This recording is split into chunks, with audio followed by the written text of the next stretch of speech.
Your crew has boarded. Passengers boarding starting.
Let me see those airplane emojis in the chat if you guys ready to get started today. Oh yeah. You're right. Finally a PC that can handle this scenery. You are 100% right about that in the chat. You are 100% right about that.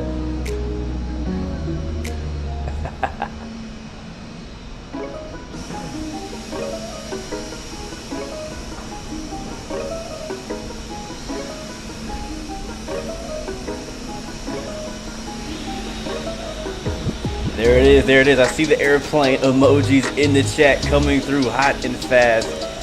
What is going on? Beautiful people. What's up? Welcome back. It's your boy. This, my friends, as you can tell, is Microsoft Flight Simulator.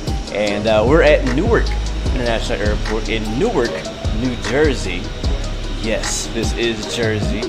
And we're flying over to Chicago. It's going to be about right at exactly 2 hours or so to get us into Chicago. So we're gonna get straight to it. It's a bit longer of a flight today than we usually do. So I'm gonna get straight into setting up the aircraft right after we give our shout outs. I can't skip you guys. You guys gotta get some love and some support. So what is going on? Thank you so much for coming through and hanging out with us today. Let me get that chat up on my screen real quick. Terrific, welcome to the stream. Emily, welcome to the stream. Plane Man, welcome aboard. Scorcher Plays, welcome to the stream. Glad you're able to join the flight, man. Looking forward to it. Gerard, welcome to the stream. My G, what's up? Welcome to the stream. James Trickington, welcome aboard. Midnight Mavericks in the house. What's up, my friend? Good to see you, man. Hope you're doing well. Electro Blade coming through with that. Electro Blade coming through with the airplane emoji. Good to see you. HDMI says it's New Jersey. Jersey is one of the Channel Islands. There's a lot of Jerseys in the world, so maybe I should have been more specific. But yeah, if we were to fly from like the Jersey Island, that would be a long haul quite a long flight to get to Chicago. So we are doing New Jersey to Chicago today. Chi-Town, Chicago, Jersey, New Jersey. That's what's happening today. HDMI, welcome though. Good to see you. Thanks for coming through and hanging out with us today. I really do appreciate everybody showing up early for today's flight. If you want to join us, you can do so. We're going to be on the USAE server today, or you can also join us on Vatsim. So we will be on Vatsim. There's no ATC, so if you're new to flying on Vatsim, this is probably the perfect flight for you because there's going to be little to no ATC at all, just all Unicom. HD Simulations, welcome back, man. Good to see you as well, man. Hope you're doing well. Hope you're doing well. Hope you guys can hear me all right. Nate Sewell, welcome to the stream. OJ, welcome to the stream as well. Make sure I don't miss anybody. Yeah. Do I know anything about cameras photography-wise? I'm not an expert, but I can handle a camera. What up, Fly with Lado or Lado? Welcome to the stream as well. Good to see you. Good to see you. All right. Hold on. Somebody said. Hold on. I saw somebody said you really need to upgrade PC. Maybe install Microsoft Flight Sim on an SSD because it's super laggy when you take off in LAN.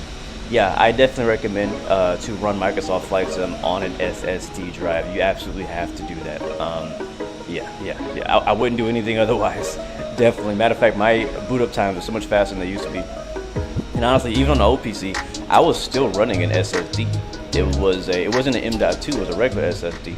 So I think I am getting a little bit more speed, but my whole PC in general is just faster. So I can't really only give credit to the SSD. All right, let's go ahead and board the aircraft. They're ready for the pilots. I'm gonna take our walk down to the jet bridge. Now this airport, this is Orbix.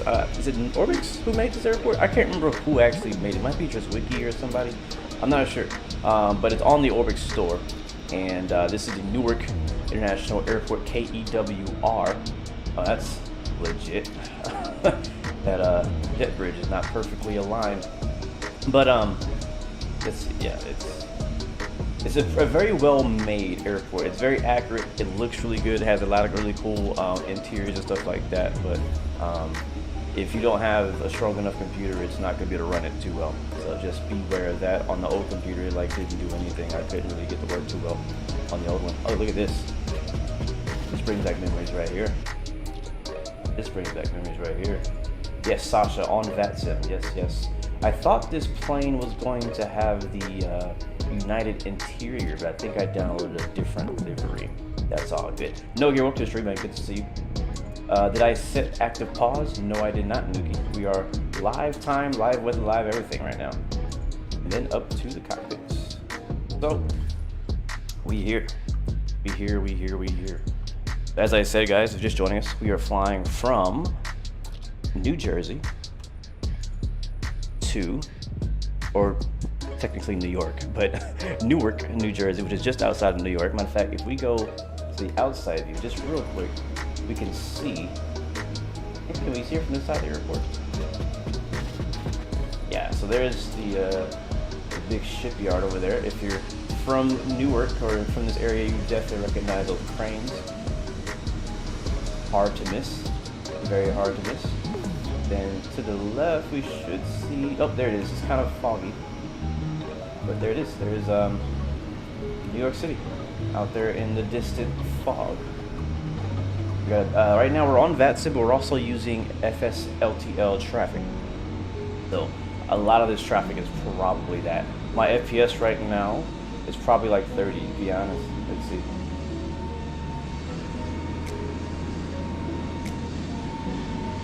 Yeah, we're borderline 30 FPS right now, which is crazy. Again, I am on ultra settings. I do have everything turned up. We have AI traffic on, we have Vatsim on, all that stuff. So lots of very intensive things going on. All right, let's go ahead and kill the music. And we will get started with our flight. So again, Newark to Chicago is our flight today. 2 hours is the plan. Let's turn the external power on. Wait, why is it not connected? Let's go to our EFB. Find out why we don't have external power.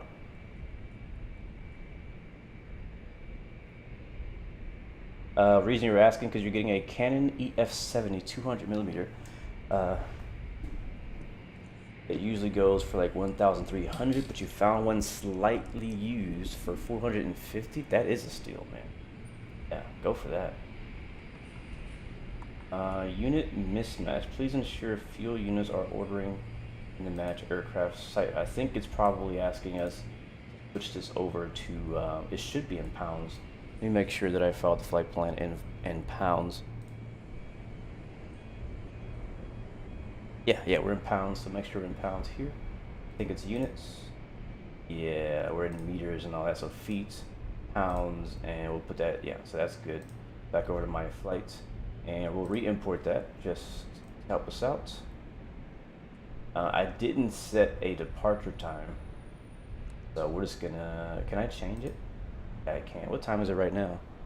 It is 17:15 UTC. Give me like 20 minutes to get out of here.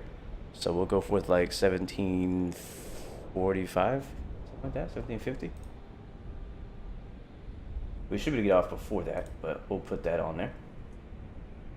All right, cool. So that's set. We'll go to ground services, and we'll go GPU and chocks and cones. And yeah, cool. Now let's go back up to the top. Now we have external power available. Click on external power, battery 1, battery 2. And I'll turn the sounds up a little bit. I turned it down during the intro because all the GSX equipment driving around was real loud.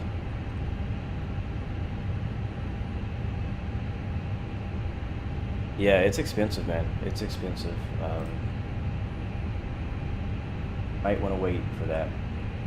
All right, so external power's on, battery's on. Smoking signs turn on, turn that on, cruise supply, ground control, whatnot, all coming on. Look at our ADIRs aligned. So put that into heading mode, nav, and nav. Pumps are gonna wait till we get fueled up for that. Other than that, we are good. Cool. All right, so departure, let's see if we can knock this out in 20 minutes. We gotta be out of here in 20 minutes. So, all right, mass and balance. There, go over to our FMC, and we should be able to import. Now you're trying to think, this is actually, now that I think about it, this is our first time. This is our first time streaming Microsoft Flight Sim since I got the new computer. So it's gonna be interesting. It's gonna be a really good test to see how things perform, how smooth it is, how our FPS looks. If I remember to configure everything, flight initialization, and we'll do init data request. And hopefully I linked this to my sim brief already. I don't remember. About the flight. Yep, there it is. United 116, Newark to Chicago. Our alternate is Indianapolis. Ooh. Oh wait. Oh, let's go over to init and init request. Now that should bring over our entire flight plan, which is a very short flight plan. It's a very simple, short flight plan we got today. And flight number is going to be United. What random number? I think it was like 354 or something like that. UAL or 345. I just made that up. It's not. This is a real world route by United. It's just not the right flight number. Cost index today is expected to be 41. We're probably going to push it a little faster, to be honest, since it's a longer flight. And our cruise level is going to be 34,000 feet all the way to Chicago. Hopefully the winds are not too bad today. We got some pretty big storms out in the area and like the whole United States. We got hit real hard here yesterday in Houston, last night.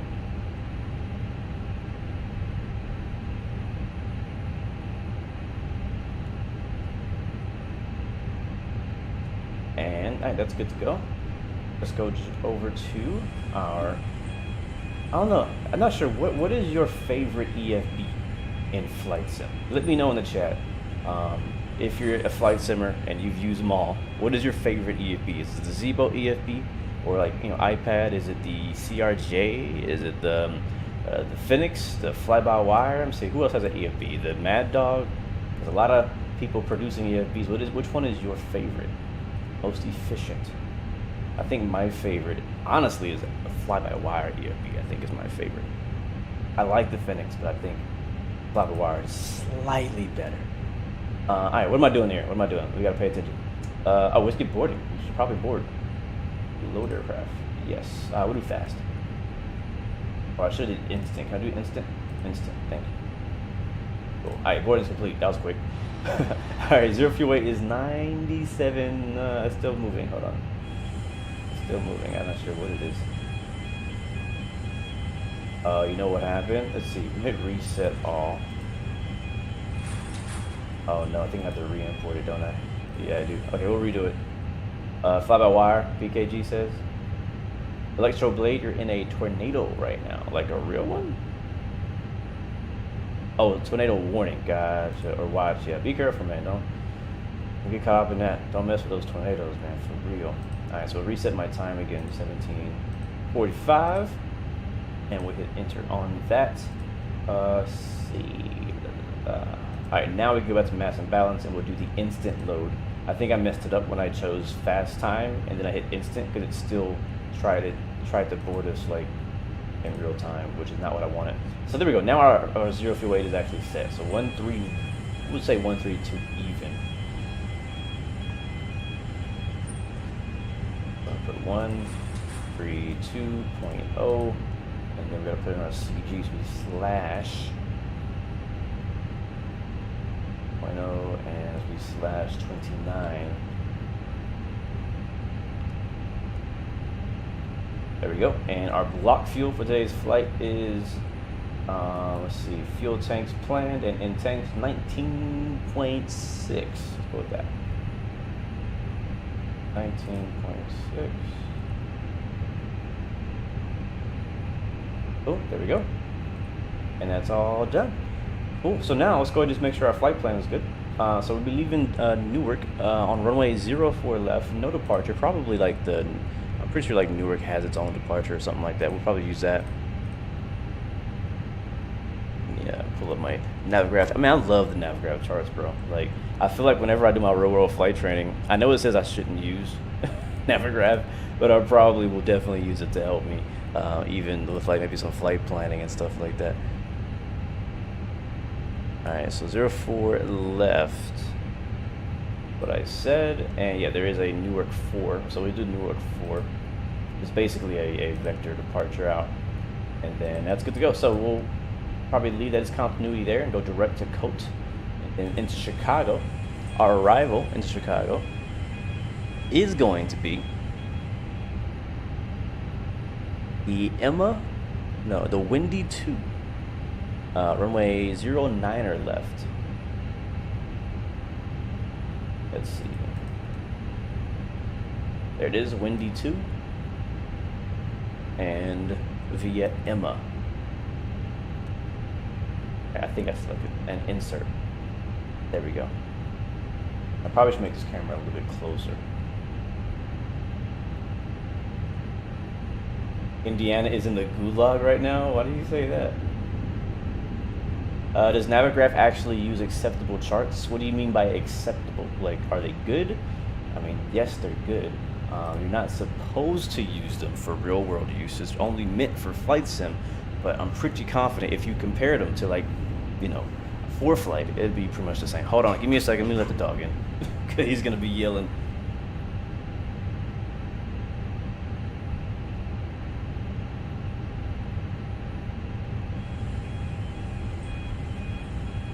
Everybody say hi to Perry. You probably can't see him on camera. You can't see him, but he's there. He's in the background, being a dog. Chris, welcome to the stream, man. Welcome. Good to see you. Need a hang. Wait, what? A plane is just a train with wings. You could also say a train is just a bus. And honestly, a plane is just a bus with wings. It's a bus and a plane. You could compare all three of them. They're basically the same idea. Just one flies and one is on rails and one is, you know, restricted to roads. So, all right, I think we're good. I'm getting distracted here. We have plenty of time to talk throughout our flight, so I'm going to try to skirt through here real quick. So let's see. Flight plan, we'll just go through here and make sure there's no other weirdness or discontinuities. Alright, cool. Everything looks good, except there's a manual here, but that's okay. That's basically vectors. Let's go over to perf. Or no. Yeah, we did this already. Yeah, we did. So perf. and we'll get our perf number. So we go over here to our EFB, and we should be able to go back the page, go to departure performance. Yes, this is Train Sim World on air. Newark 04 left dry, sync that to the load sheet. There we go. And then flap config is gonna be 1 plus F. And we're not gonna force Toga. We're probably gonna flex. Anti-ice should not be needed. Packs will be on, and we'll sync the weather. So the weather right now in Newark is variable at 4 knots. Temperature 7 degrees Celsius. Altimeter 3008. We can go ahead and calculate that to get our takeoff speeds. Yes, it's exactly like that, Chris. It's Perry, like Perry from Phineas and Ferb. That's exactly where the name came from. Like, I know Phineas and Ferb is a kid's show, but I fell in love with it as like an adult. For whatever reason, I missed Phineas and Ferb my whole childhood until I was an adult. I found the show and I started binge watching it. I've literally watched every episode and fell in love with the whole show. And I love it when they say, "Where's Perry?" And I was like, whenever I get a dog, I'm gonna name him Perry. And that's exactly what we did. All right, so 152, 152, 153 are our V speeds for takeoff. So 152, 152, and 153. Now what I'm gonna do is, because all we're doing right now is setting up our takeoff numbers. Let's go ahead and talk to GSX, call up ground crew on the radio and say, hey, we're just about ready to push back for our departure time. So prepare pushback and departure.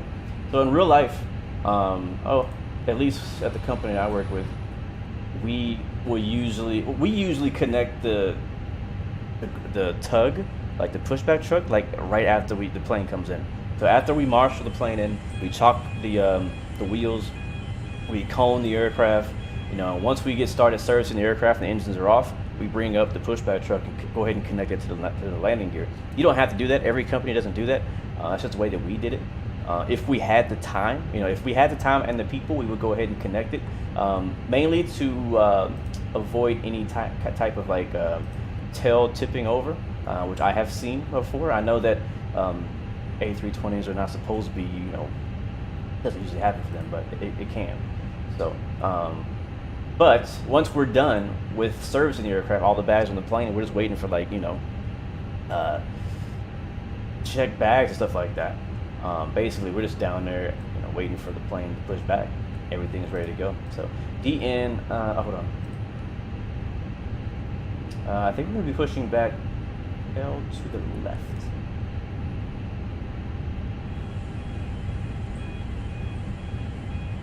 So 1/BN 0.1, I think is what I saw. And we'll also, again, since we have fuel in the aircraft, get the fuel pumps turned on, and we're going to go ahead and get the APU running. The ground crew can go ahead and disconnect the ground power as well. We can get out of here. I'll tell you, man, it's like clockwork, man. Working on the ramp, working with these aircraft, working part of the airport ops, it's like clockwork. You gotta be on time. Being on time is super important because you're only just a tiny piece of a huge operation, right? You putting bags on that plane is only a small part of everything it takes to get that aircraft off the ground on time. And so doing your part is super important. So, all right, so 1525253, transition altitude 18,000. We have our flap set 1 down 0.1. Our flex for this leg is going to be 60 degrees. So put 60 right here for our flex temp. Our takeoff clean speed with flaps up and all that good stuff is 223. 223. So basically that's gonna be pre-selected in the speed on our climb out. So that's that. So perf page is done. Got our V speeds. Our init page is done. IRS is line. Flight plan page is done using 04 left. So we're good to go there. Rad nav, it should be fine for our arrival. So we are good on the FMC. I believe it's on the perf page for now. Not gonna worry about all the extra features here, and we should be ready to get started pushing back. So APU is now available, showing available there at the start. We have 6 minutes to push back from the gate. APU bleed, click that on. I think that's right, yeah, that's right button. And now it's good, we can now disconnect. So we'll use our signal to the ground crew. That means, so ground power, air. Yeah, so disconnect ground, disconnect air, thumbs up, signal down to the crew, and go ahead and external power, cut that off. We are now independently giving ourselves power. We no longer need the assistance from the ground crew. So now that that's powering up, we get our beacon light on. We ready to go. Like, we ready. We waiting for y'all. And basically all we need to do now is just make sure all the doors are shut, which they are. And trust me, there's been times where the ground crew has forgotten or for whatever reason not closed the door. Why does it say slide? Company message, lead parking brake, TCAS standby. No, you don't need any experience to be a ground, to work on the ground crew. 0. I want to set my frequency to 122.8. Thank you for the reminder. I forgot. That is now set. We're all disconnected here, and I think we should be good to push back. So go ahead and release the parking brake. Yep, brakes are released. Clear to push. Tail to the left. Start pushing us here in a second. Playing, dude, are we streaming March 8th, bro? I don't know what I'm doing tomorrow, so I don't know. Oh, we got traffic behind us. Croatia. Oh, wait, we didn't remove the chocks. I knew I was forgetting something. Fenix. Ground services. I'll tell you this too. If the crew turns off, or I should say, if they turn off the parking brake, and that plane is just being held by the chocks, it's a lot harder to remove the chocks by hand when the plane is leaning on the chocks, because as soon as you turn those brakes off, any type of slope that there is, that plane is going to roll just maybe a few inches. And if it's basically the plane is sitting on top of those heavy chocks, it's really hard to move them. Like, you'll be like kicking them and like just good time.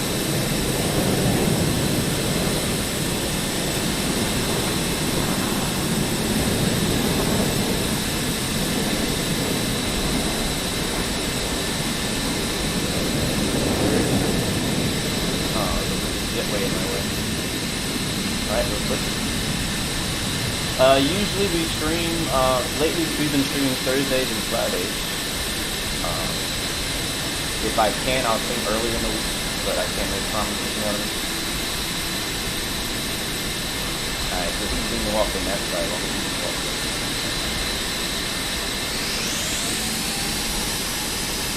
Okay, Croatia's moving out the way for us. Thank you very much.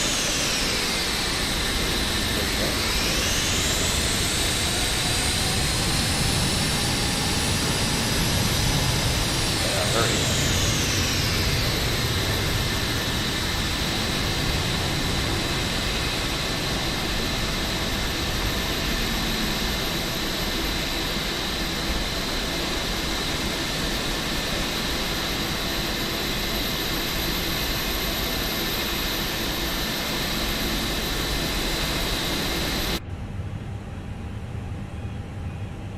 All aboard! All right, let's go start those engines up. All right, we're clear on 1, starting 1.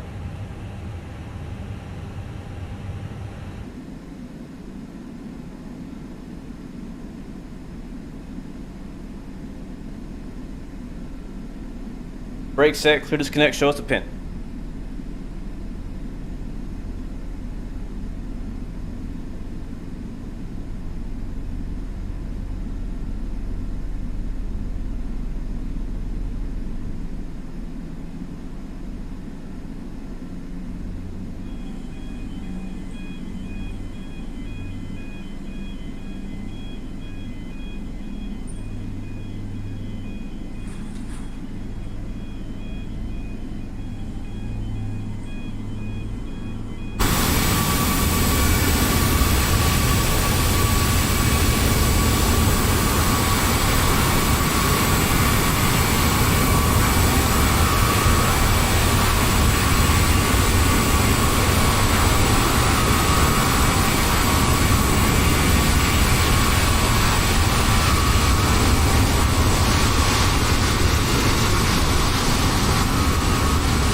I was trying to find out what my engine wasn't on, and I realized I never turned on the ignition. Alright, clear on one, start in one. That's hilarious.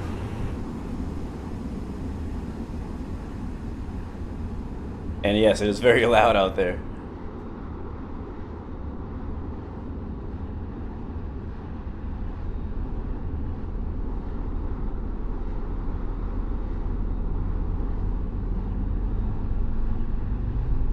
Alright, headphones on.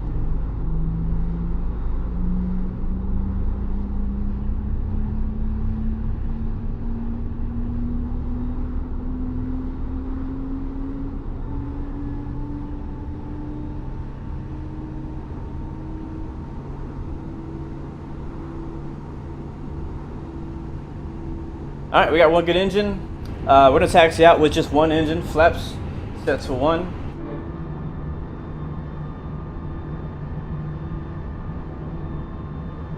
Auto brake set RTO.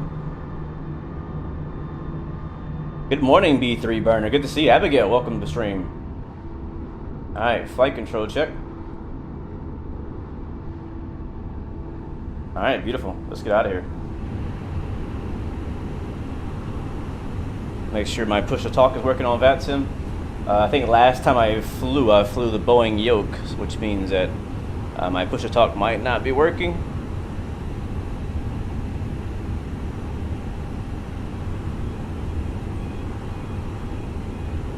Come on.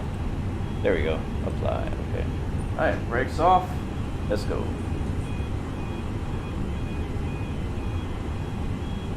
Get my chart up here. Newark traffic, United 116, taxiing from the sea gates to runway 04 left via Bravo, Newark. Alright, those taxi lights on.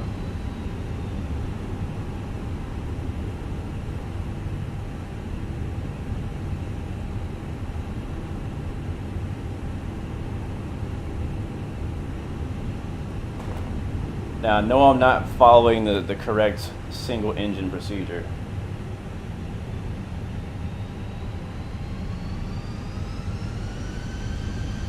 Takes a little bit more power to get going too. What up, Delroy? Welcome to the stream, man. Hope you're doing well. Check frequency. Let me check. Make sure. I know I'm on 228. Yep. 228.05. How'd that happen? There we go. Now we're on it. Alright, Newark traffic, United 116, taxiing from the sea gates to runway 04 left via Bravo, Newark. You gotta put your pilot voice on when you talk to ATC. Yeah, United 116. You ever notice that?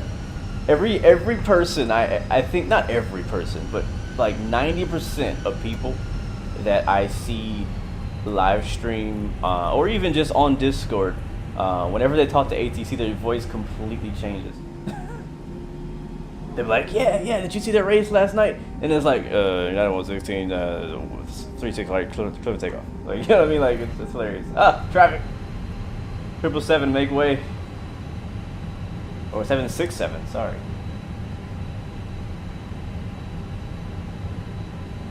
Yes, thank you, Chris. If you guys have any lengthy questions, please hold them until we take off. We got plenty of time to chat, discuss, and ask and answer questions when we get in the air. But right now, it's a bit hard for me to follow the longer questions or the chat. If you have a quick comment, I could definitely see that, but anything a lengthy would be difficult. I'm just going to follow these guys. Oh my god, where did that plane come from? Yet another taxi incursion in the United States. Is that a Max? That's like a Max right there.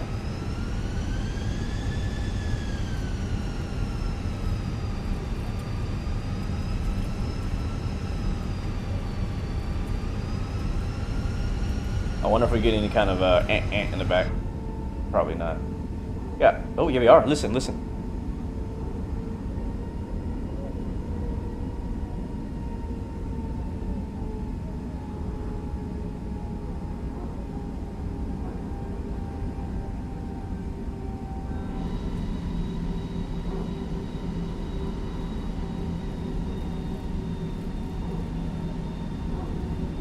hear the dog in the background?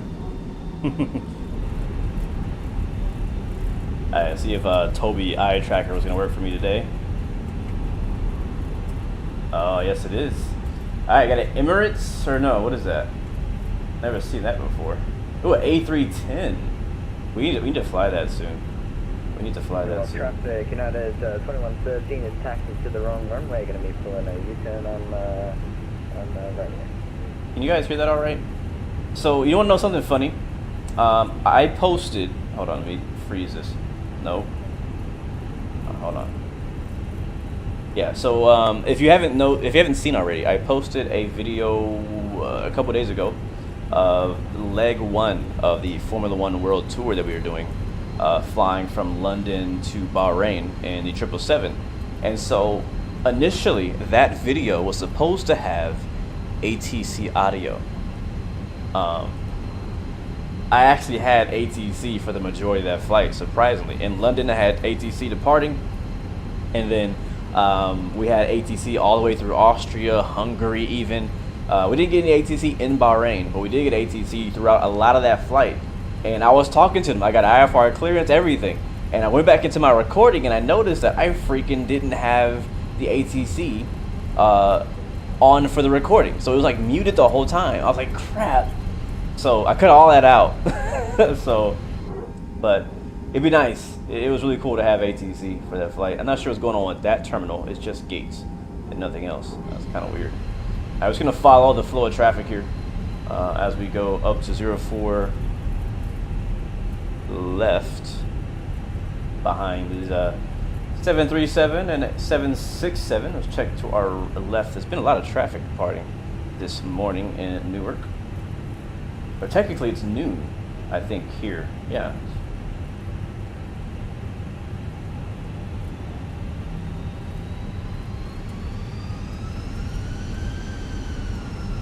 Alright, I think this will be a pretty good time to go ahead and start up engine number 2. So let's go reach down. And I'm reaching down on my Thrustmaster TCA throttle. Flicking on the right igniter, or right ignition, and starting engine number 2.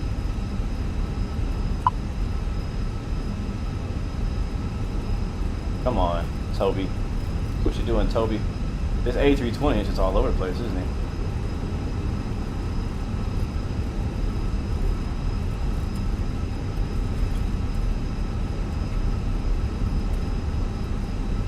There we go. It should be starting.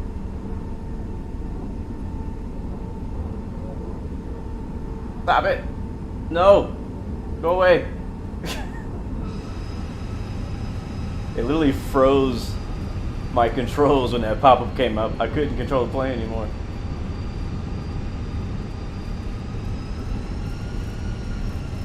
Yeah, if you need it. You'll tend to need some rudder to keep the plane straight.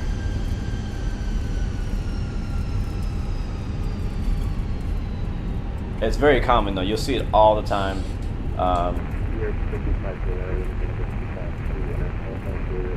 You'll see it all the time with A320s.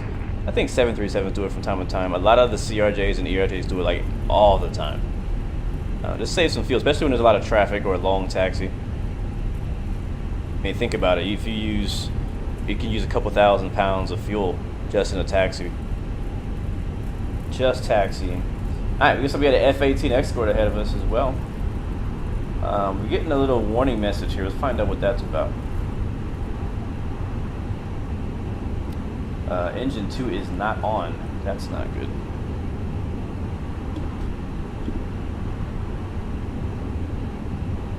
Not good at all. Engine 2 start valve fault. Start valve not open.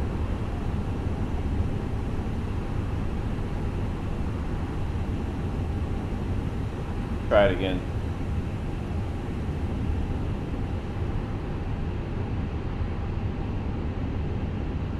Alright, altitude today, what did I say it was?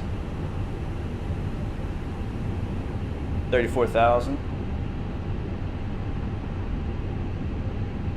think we're gonna get a good start this time. I hope. 34,000.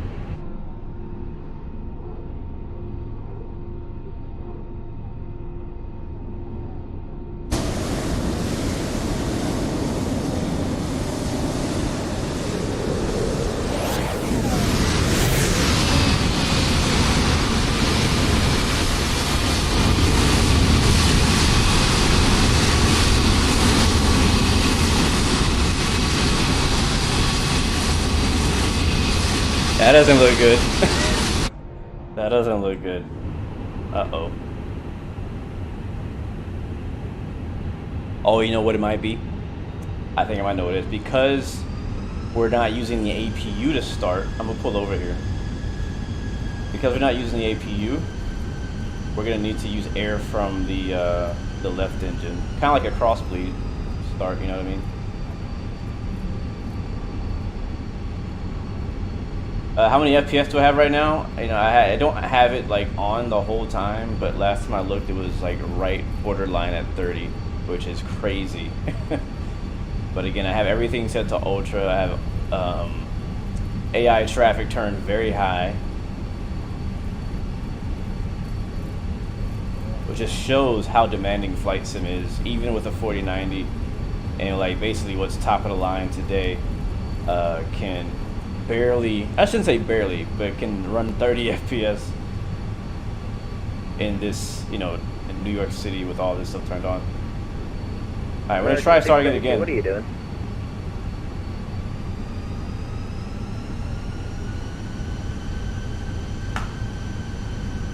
I'm gonna try starting again. Here, 5 Larry, November 2531, I call over interrupted in the 5 Larry.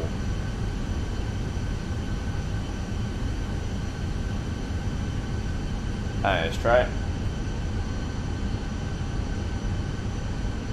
Alright, plane dude, I'll catch you later.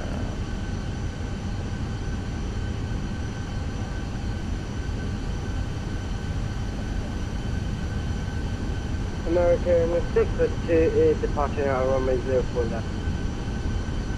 We didn't have our crossbleed open, that's why. That's what it is.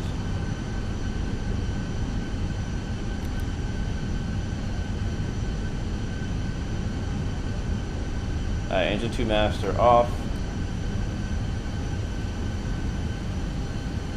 Gonna try it again. Turn on DLSS, it's probably on. I've heard bad things about DLSS also. I don't know if I have it on or not. I don't know. Is crossbleed? Is that what it's asking you to do? Or is it AP? Is it something else? This is the field crossbleed? Where's the one I need then?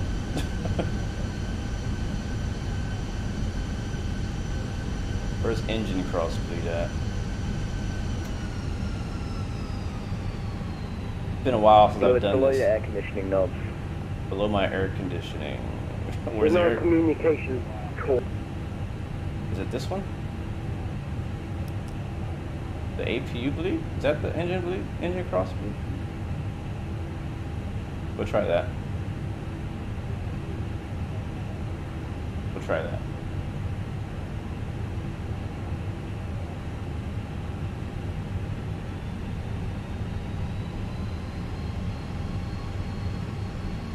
Everybody's saying crossbleed. There's literally no button that says crossbleed.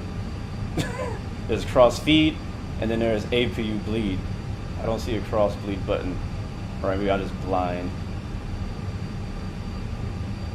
The right of the APU bleed. Oh, right there. Oh, I see it. It says auto. Did I open it?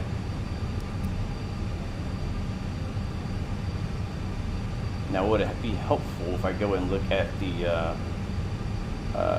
it this one? No. The, lead. There we go.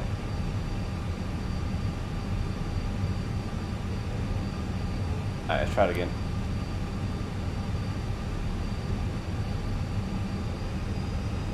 Here, special 5 Larry, November 2531, I call over 6 special 5 Larry.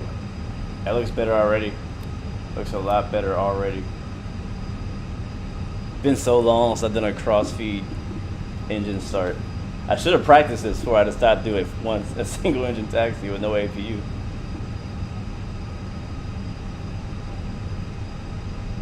That's looking a lot better, guys. Looking a lot better. Oh yeah.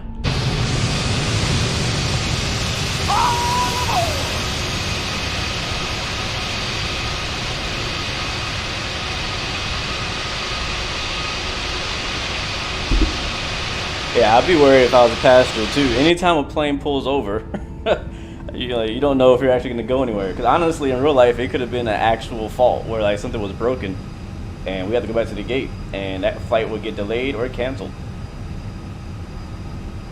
Engine 2 was overrated anyway. Yeah, we could have got there with one. All right, Engine 2 is a good start and of avail. Beautiful. Thank you guys. Thank you, chat, for helping me out with that. It would have took me a lot longer to figure it out. All right, we're ready to take off. Strobe lights on. Landing lights on. Hopefully we're not forgetting anything else. AP is off. Seatbelt signs are on. We'll ping the cab. We're a little late, but that is okay. We'll get there when we get there. I think the altimeter was 3001. Let me just double check that. 008.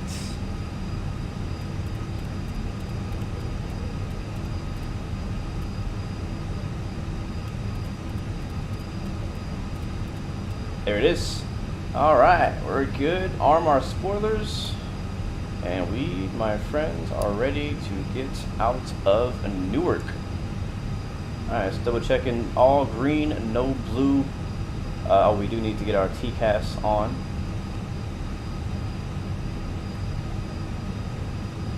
All right, there we go. All right, check to our left. Left is clear. Actually, no, it's not. Oh, it is. Now we're ready. All right, 04 left, departing to, which way are we going? West. Here we are. All right, Newark traffic, 9116. Taking off runway 04 left, departing to the west, Newark. All right, let's do it, guys. Let's freaking do it.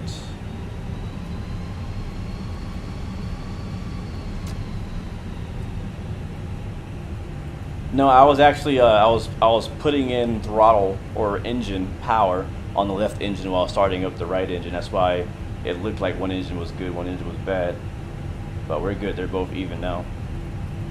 Oh, this might just land. Oh, that's sick. That is sick. All right, let's see if Toby can let me look around a little bit.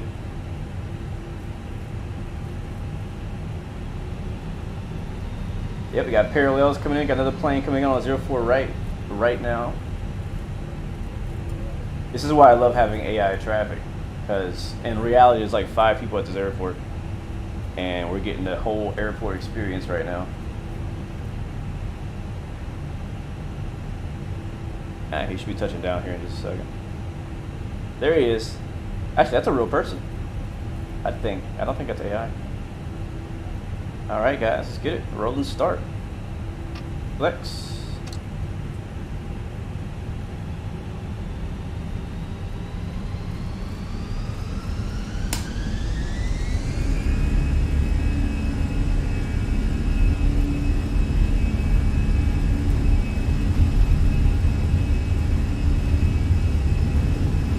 Traffic, United 2130. Really, bro? 04 left. This is not a...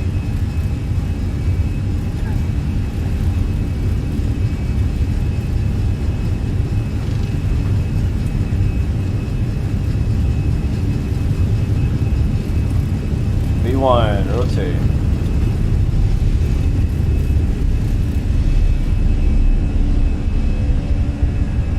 Positive rate, gear up. I guess we have a formation takeoff.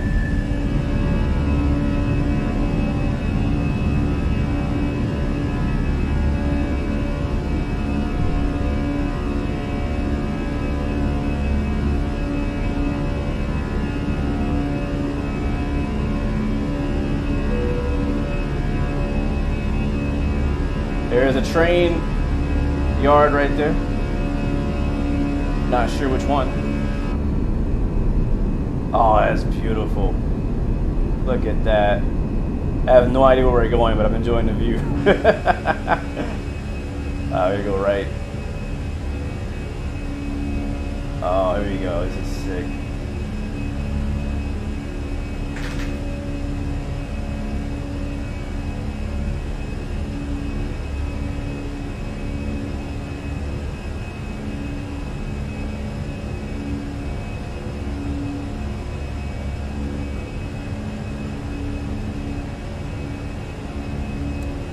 New York City off our nose. What a beautiful departure. Oh my God, I was not expecting that. Flaps up. Was not expecting that. Can I go autopilot on? I want to enjoy this. I want to enjoy this.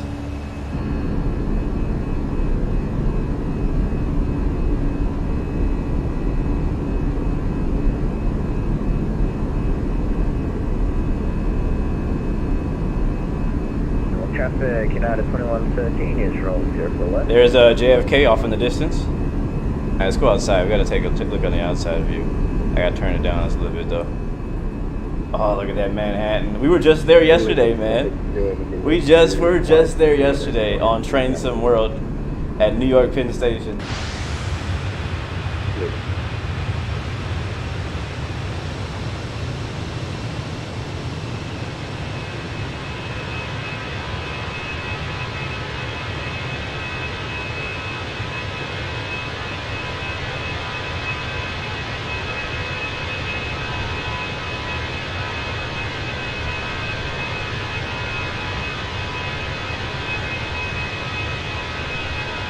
The Brooklyn Bridge over there. Statue of Liberty over there.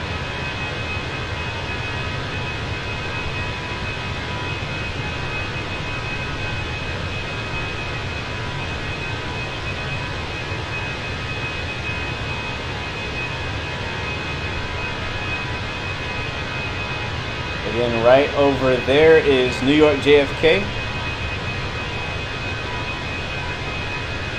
And then over there is New York LaGuardia.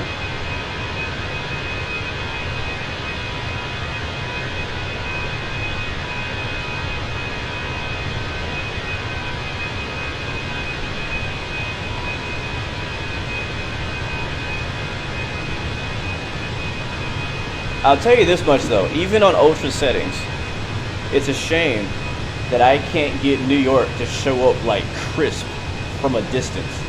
Like I would have to probably install some kind of like 3D pack of New York City to actually get it to show up like New York City. Right now it looks kind of like it's melting. But I mean, if you look at it from a distance, like this far out, it looks pretty solid. And I'll tell you this much, man, I on my old PC was never able to do this right here. Alright, where's our airport? Why are we flying in a circle? Alright, yep, there's our airport right there, Newark. And you got traffic taking off down underneath us. Basically did a left turn to climb. So what I want to know is, where is the train track that we drove on yesterday on the New Jersey route on Train Sim World?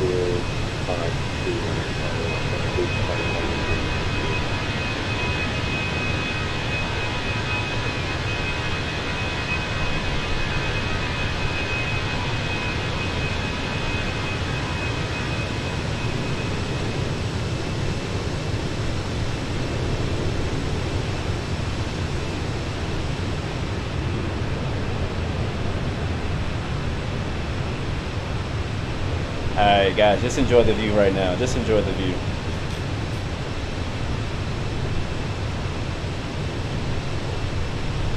There's Central Park.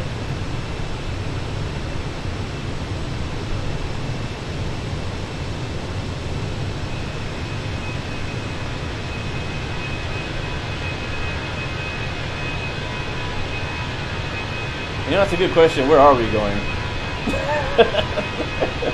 I'm not even complaining. We're taking a scenic route right now.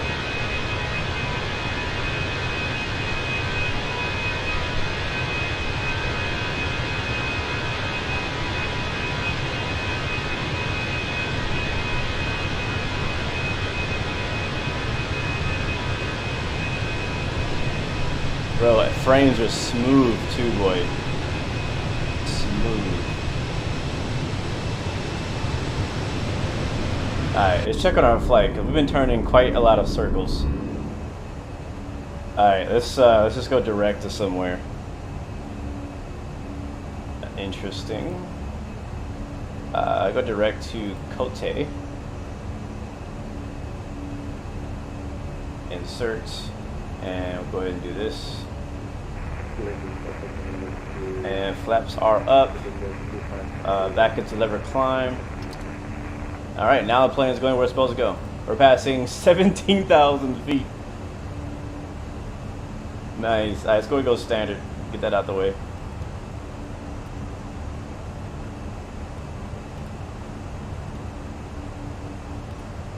Back outside.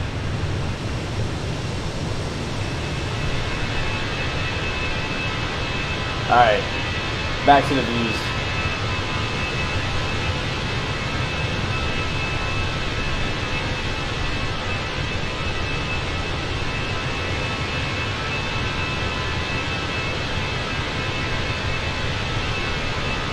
So,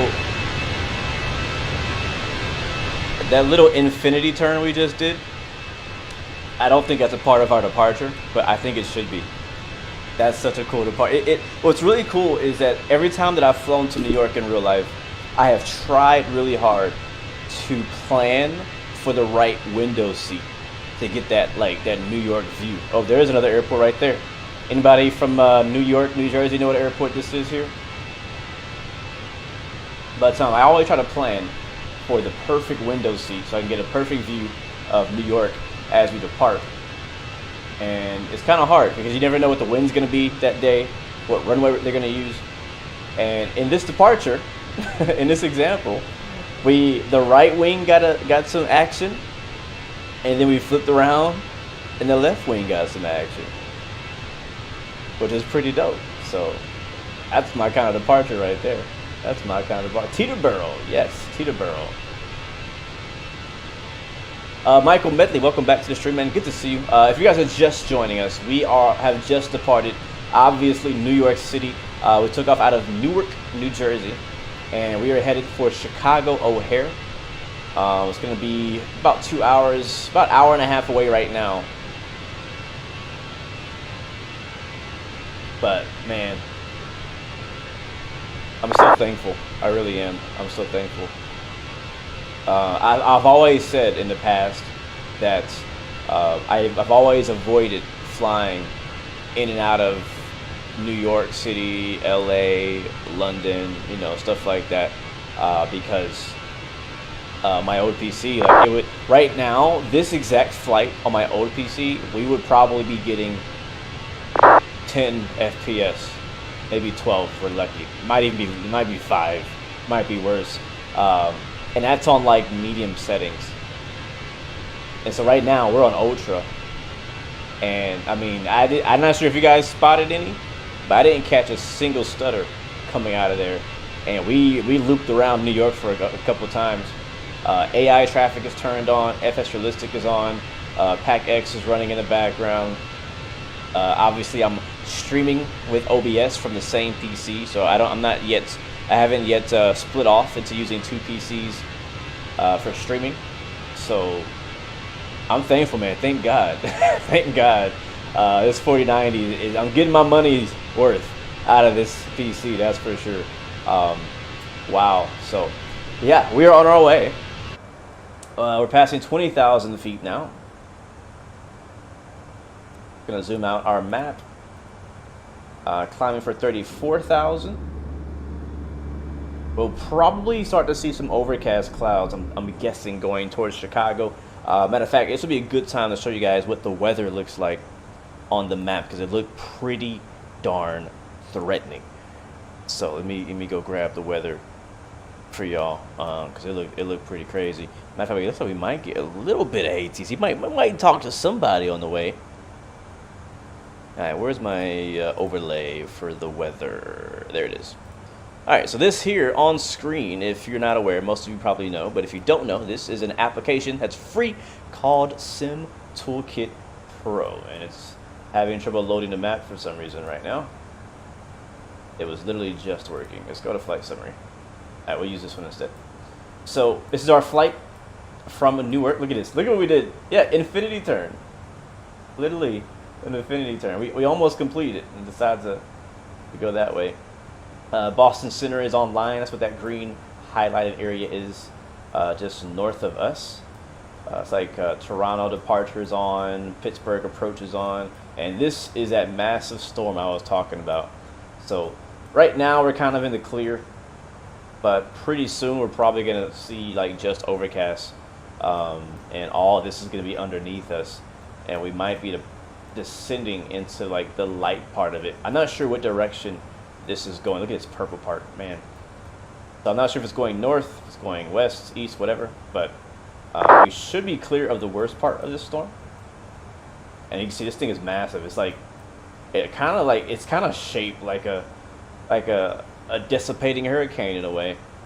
So this part down here, this leg, like flew through my hometown last night, like heavy. Like I live down here in Houston, Texas, and this little red part, it only lasted like 15 minutes, but I mean it was super windy. Like I was actually getting a bit concerned my garage door might fly off, or like it was raining sideways. But like I said, it stopped pretty quick. So whoever's getting hit by this right now, this is not a light rain. This is significant winds. Right now, honestly, right now where I live in Texas, it's still gusting. I don't know what the gust is. I have to look at the weather. But I would guess like at least 30, 45 knots it's gusting right now. Still, and it's not even raining anymore. So into Chicago right now. Chicago Tower is online, and it looks like is that Chicago Center? I think that might be Chicago Center. So I'm not gonna put my money on them staying on. They might not. Who knows? We're going there either way. But hopefully they stick around. It'd be nice to have some ATC landing in Chicago today. So that's our flight plan for today, though.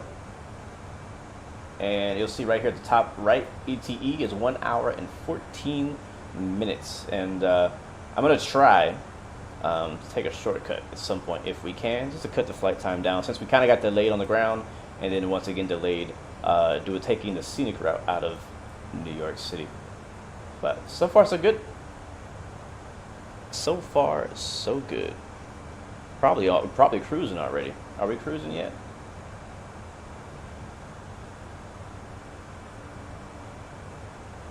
Yes, Michael Medley finally heading to Chicago. It's been a while, honestly. It really has been a while since we've flown to Chicago. I have kind of been doing this thing with my flight sim streams where I've been kind of purposefully avoiding the United States. Oh wait, look how far left wing. Look at those rolling hills. That looks nice. I've been actually personally kind of avoiding flying in the United States because I just fly here too much. It's my home land, my home country, so I can't help but want to fly here all the time. But I also try to branch out and fly in other countries and get to see places that I don't know much about. So it's been good. It's been good to go flying in other countries and do other things.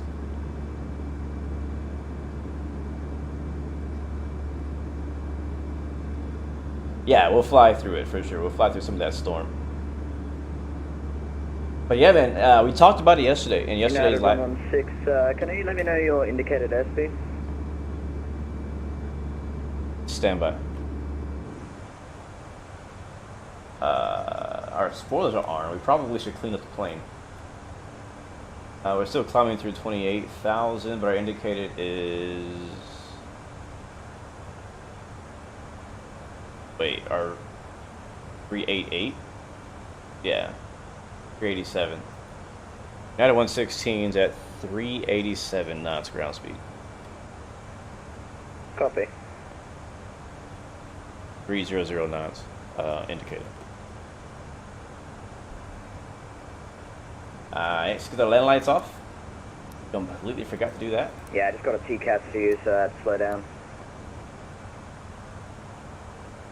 Are we going slow? It might be our wind. We're getting 92 knot headwind. Oh, this is gonna be a long flight. This is gonna be a long flight. 92 knot headwind, and we're not even cruising yet. All right, strobes, leave those on. Beacon lights, leave those on. Runway turn off, some taxi lights, all going off. We go ahead and let the flight attendants do their thing, and we can go ahead and turn off our cross bleed. Cool. Overhead is good. One thing I love about the EFB on the Fenix is you also have a map on here too. Go over here, you can view our map.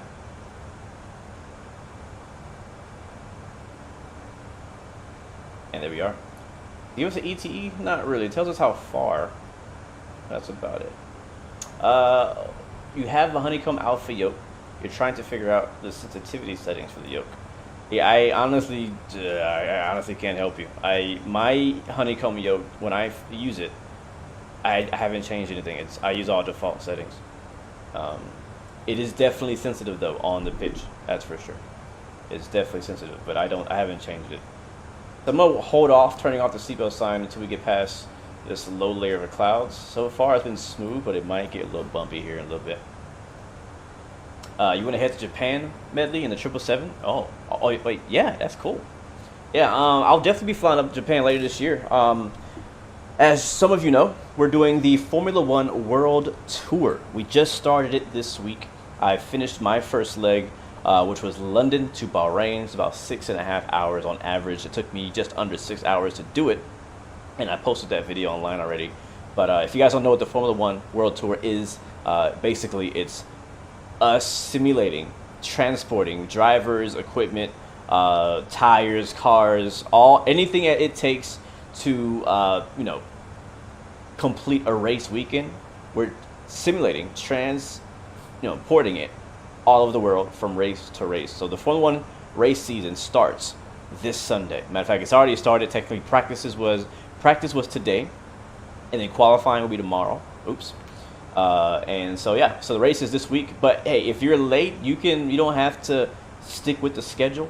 You could always fly at your own pace, which I'll be doing. But yeah, so we're doing that, and later on in the year we'll be flying to Japan. I don't remember what that leg is, but there's some pretty long flights on there. So we're passing 33,000 feet. We'll be leveling off here in just about 500 feet.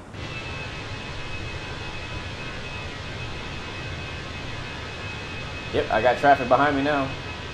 That looks sick. That looks so cool.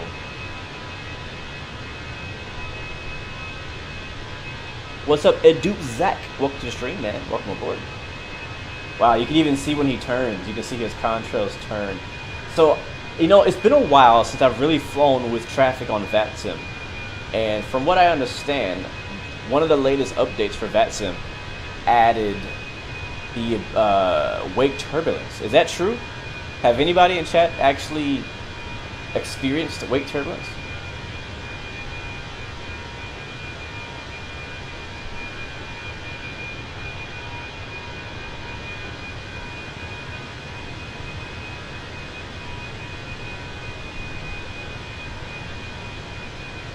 Front row Kenny, welcome to the stream, man.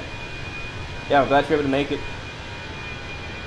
It is all good, man. Come through whenever you can. It's no requirement, but I definitely appreciate every single one of you guys and girls who come out and support the streams, fly with us, and all that. Randy says yes, but only for X-Plane. Oh, okay. That sucks. I mean, that's good. That's good for X-Plane, but sucks for everybody else.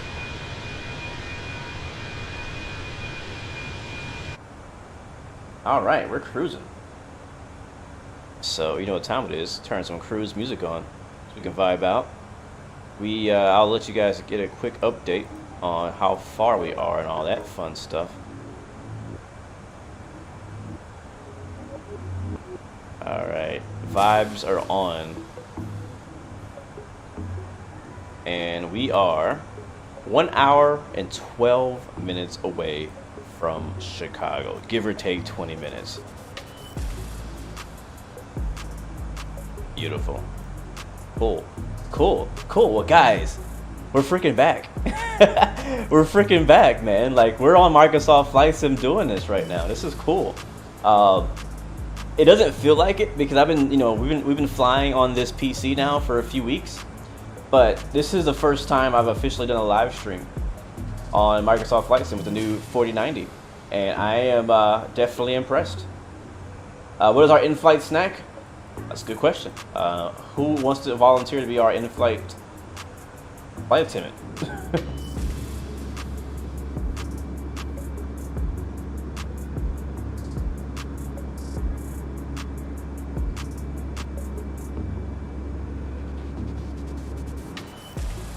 I do want to do this here.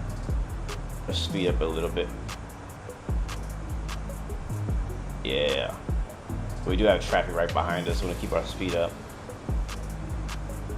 All right, so oh my God, at 34,000 feet, we're getting a 107 knot headwind. Ouch. See, this is why I never fly west. I'm pretty sure people never noticed it, but whenever I choose a route, like, I never fly west. Matter of fact, this is probably the first time I've flown west in like at least over a year. Usually I fly eastbound. No matter what I do, it's either eastbound or up and down, you know, north or south, something like that with a crosswind. But wow, 107 knots. Our ground speed is 283. But what the fun thing about this is that now we can see if we can search for some lighter winds. So you guys want to try to search for some lighter winds? 283 372 ground speed right now, which is not that bad, but it's, you know, not great either. Let's search for some better winds. And the way that I do that is using windy.com. And honestly, I could pull you guys up on stream if you want.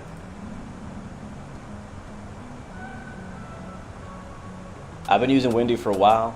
I know a lot of you guys who've been flight simming and you know, aviating for a while are probably aware of windy.com.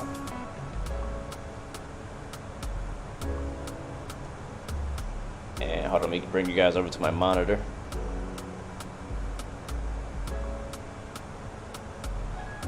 And we'll also put us on a Windows view.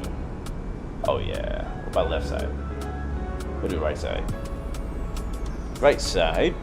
All right, display, boom, and fade. There we go. All right, cool. So this is my display, and I'm gonna pull up. I make it smaller though. Okay, this is windy.com. Sadly, I don't have like our, wow, look at this, like, spinning right here, right over St. Louis. Sheesh. This is at surface level. So right now we're looking at the surface winds. But yeah, I was gonna say, I don't have like my plane on this map. I believe it is possible. I just don't have that upgraded package because this is the free version. So we are gonna say we are, where are we at? Are over here somewhere.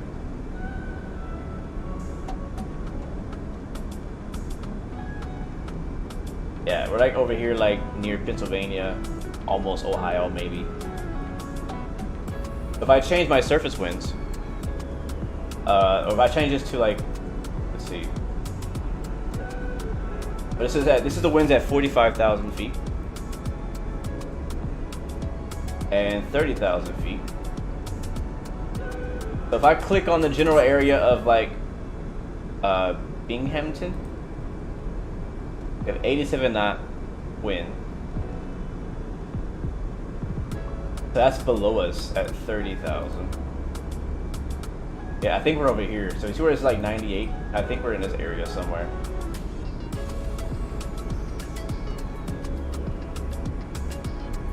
So we're at, yep, there it is. right at 34,000 feet. It's accurate. 103 knots. Man. I didn't want to do that. Yeah, so it's going to be kind of like that. 94.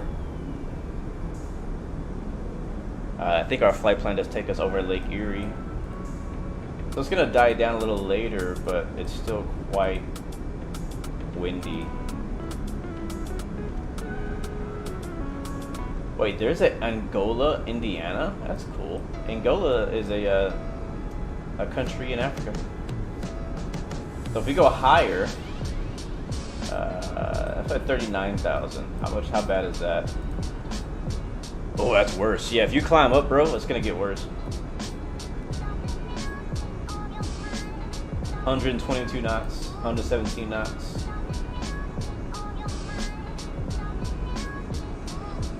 Thank you, DJ Malfufi, man. Appreciate this so much, bro. Good to see you, man. How you doing? 109 knots. 98, yeah.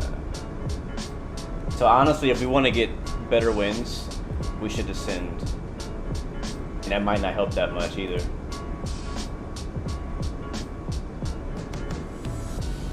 Like, that's gonna be like, maybe we might gain like 10 knots and that's it. What's up, Asu? Welcome to the stream. Good to see you.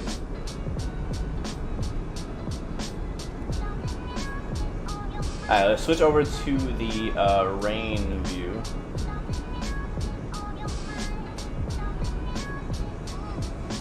Yeah, so we're up here somewhere. Wow, this looks bad. Yeah, so we might get some snow. Like see that? So it's 35 degrees. This is Fahrenheit in Chicago. If it drops a few more degrees, we might get some snow. I don't think it's gonna drop though. It is definitely a cold front or warmer front. I can't remember which one it is because it got cool here in Texas today after the storm passed. Oh, look at all that light into the south, man.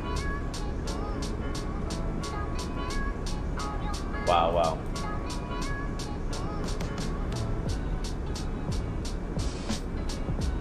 We might get some snow up in here. Yeah, 35 degrees in Chicago, 43 in New York. All right, well, I don't know, guys. What do you guys think? It doesn't seem like climbing or descending is really going to make a big difference to the wind. The wind is going to be pretty bad at 34,000 feet and 30,000 feet. We might gain 5 to 10 knots. If we go higher, though, we'll definitely get worse. So, higher is worse today. Anyways, I want to kind of go over that with you guys, show you where my mind is at. So, let's gonna stay where we're at. We'll just stay right where we are. And just enjoy the flight, enjoy the view, enjoy the ride, enjoy the company.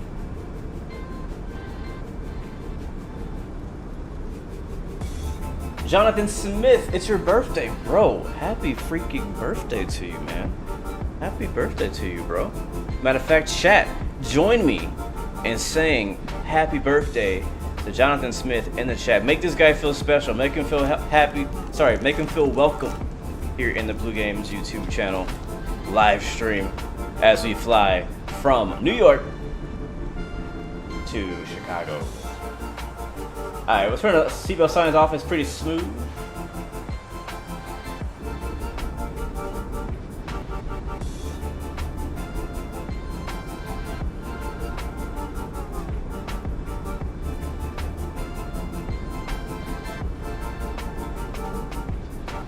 There it is. Happy birthday to you. Can we play DCS tomorrow? To be honest with you, Emily, probably not. I know I keep like putting you off. Like, I know we're gonna do it. We're gonna make it happen. I want to play DCS as well. It's just timing has been bad. I don't think I'm working tomorrow, but I don't know what I'm doing tomorrow. Oh, look at that, snowing all right. That's why when somebody in chat was like, hey, are you gonna be streaming on March 8th? I'm like, I have no idea what day of the week that is, what I'm doing that day.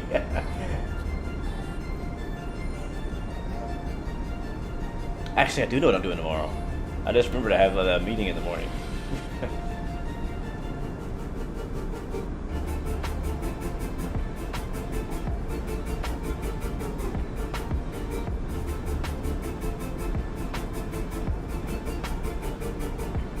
But that being said, I do want to work in DCS World live stream into one of our live streams on one of these weeks. I did do some testing of DCS on the new PC, and it works great. Like it looks beautiful. It's amazing, smooth. I just got to get my bindings set up correct. I think they're mostly good, but there's a few bindings I have to kind of fix that didn't translate over too well. What's up, James Johnson? Welcome to the stream. Good to see you. And thank you guys for all the birthday wishes towards Jonathan. Hope you feel special, man. Have an amazing special birthday. Yeah, so we are getting a little bit of snow cover out there to the north of us, to our right wing. Oh yes, another thing. So if you are into Formula One, if you are into racing, there is a game that I have been addicted to for like the past, I don't know how long it's been, how long it's been out. It's been probably 6 months, maybe a little longer since it's been out. I have hundreds of hours in this game on Steam, and it is called F1 Manager. Now this game is not for everybody. Basically, F1 Manager, what it is you don't actually play from the point of view of a driver, even though you can still see the point of view of a driver. There's lots of really great camera views, and it really actually makes you feel like you're watching a real race, because all the camera views are so cool and the 3D modeling is so nice. Thank you so much, Pancake, for the subscription. Welcome to the Blue Arrow Radio family. I hope you're doing well. Welcome aboard, my friend.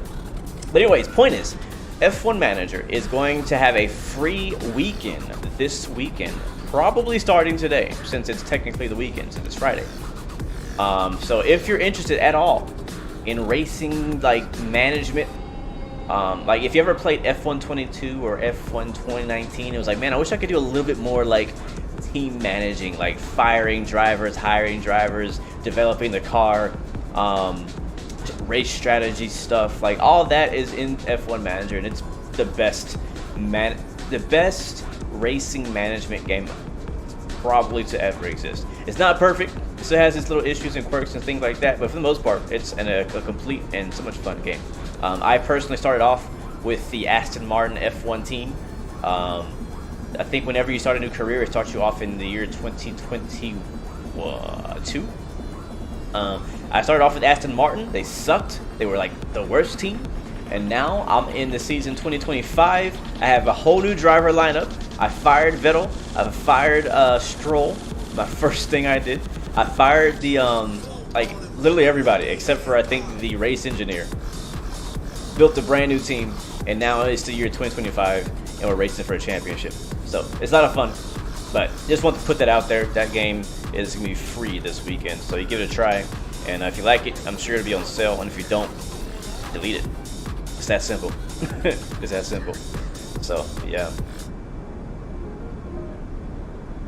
But man, guys, what do you think of the new Antonov? I want to know your opinion. Anybody in chat have the Antonov? Flying the Antonov? What do you think about it? I have not bought it yet. I do intend to buy it though. You know, the Antonov is never really been an aircraft on my radar. You know, I don't have any relation to it. Right? I've never seen it in real life, except for in pictures and stuff. So I don't really have any ties to the Antonov. So whenever I see it, I'm like, oh, that's cool. It's a big plane. Who cares, right? That's my honest opinion when I think about the Antonov. Same way I feel about the A380 sometimes. I'm like, it's a massive plane.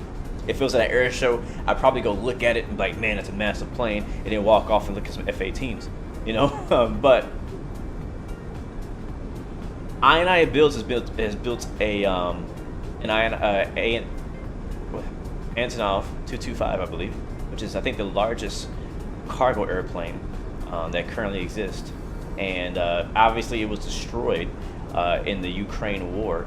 And the reason that I'm going to buy the plane is actually to support the cause, and the cause is basically all the funds that come in from people who buy the Antonov 225 on Microsoft's marketplace, all that money is going towards rebuilding the real plane in real life, like the real one, which is cool. Like, it's so cool that our flight sim community, right? Like, we out here, we're having fun flying virtual planes and virtual places. But it's really cool to see a cause like this where it could actually make a major difference in the aviation world in real life. You know what I'm saying? So whether I like the plane or not, I'm gonna get it, and I'll probably fly it in a live stream at some point. Not this week, maybe not. I don't know if we'll do it next week. We'll see. Depends what you guys say. But I'm at least gonna get it just to support the cause. And honestly, if we do live stream it, we'll probably fly it once or twice, and that's it. Like, that's one of the reasons why I wouldn't normally buy a plane like this, because I know I might fly it, you know, during the whole hype period where everybody's like, oh, there's a new plane. So everybody's flying it for like a week, and then it disappears. Great example of this is the Beluga, the INI builds Beluga that came out on X-Plane a year ago now. And, you know, it came out. It's a massive plane, right? And it's ugly as heck. It's freaking flying well. I don't like it. I've never been a fan of that plane.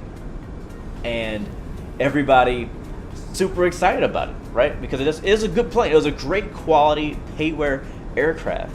I just knew that I wasn't interested in it, and I knew that I wasn't going to fly it much. So we saw all the live streamers, all the flight simmers flying the Beluga, and then look at today. When's the last time you saw anybody fly a Beluga or fly a Beluga on the live stream? It's been a while. It's been a while.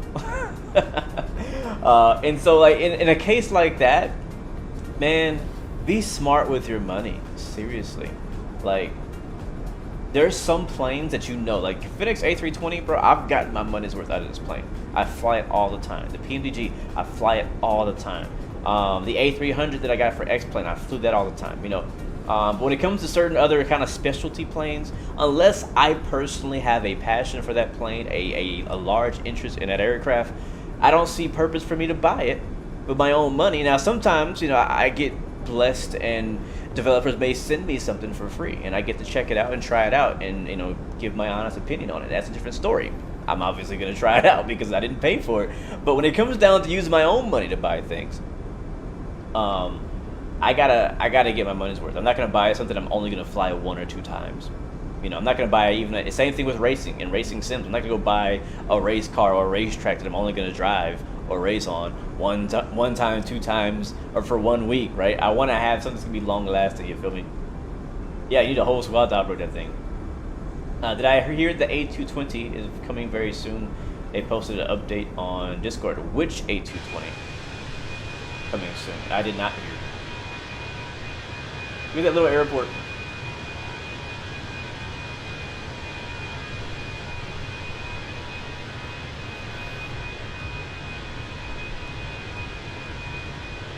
Oh, we are just above the clouds.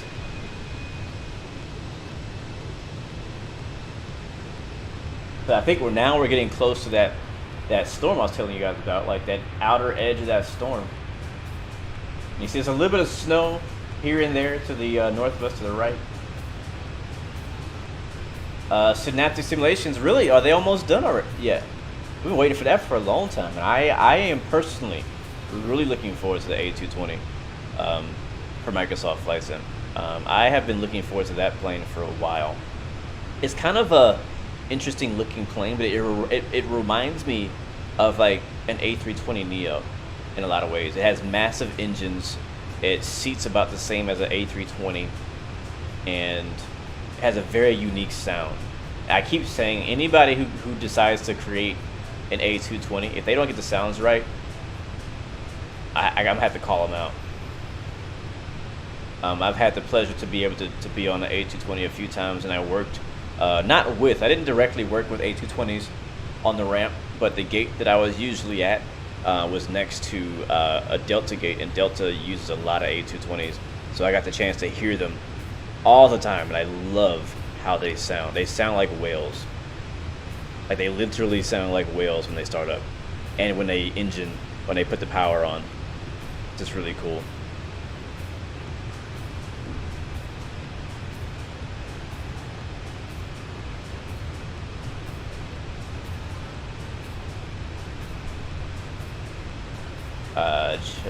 Open up. I gotta open Discord. It wasn't open.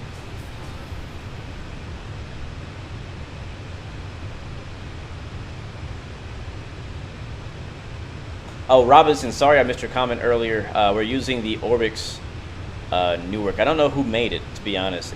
I just know that it's available on the Orbix store. Whichever one that is. I think Trizwicki made it. I think he made it. I'm not sure if it's him. It kind of looks like something he would make.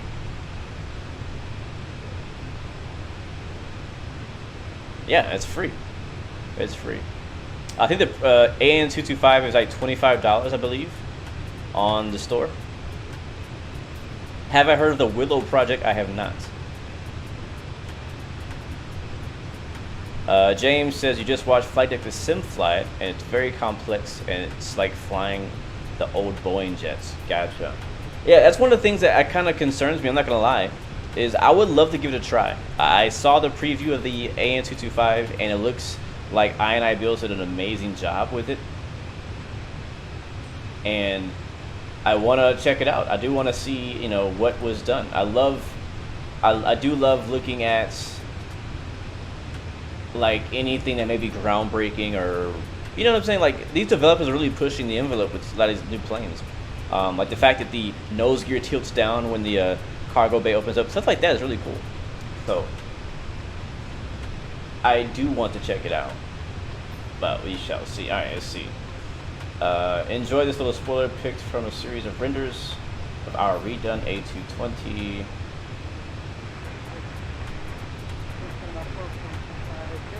Oh yeah, thanks, Scorcher, for posting that. So there's some chatter in the A220 camp. That's good. That's good to hear. Yes, the game is called F1 Manager, I think 2022. I hate that they put a number on it.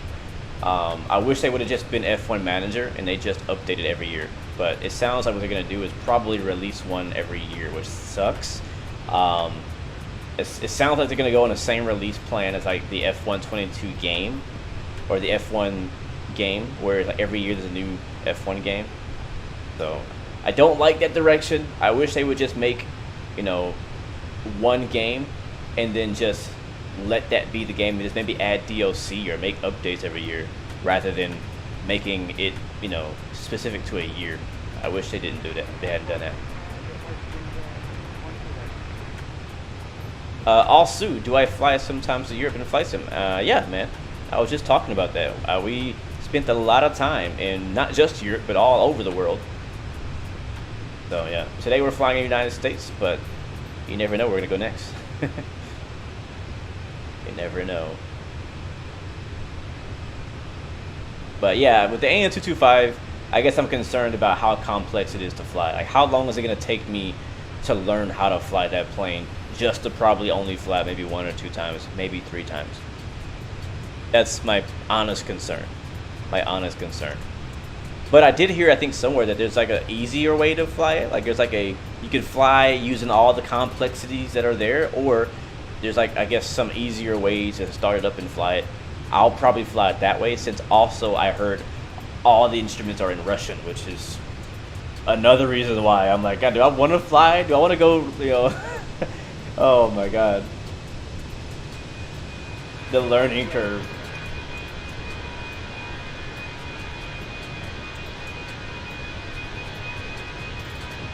That's good, James. That's good. Yeah, I don't doubt they did a good job with it.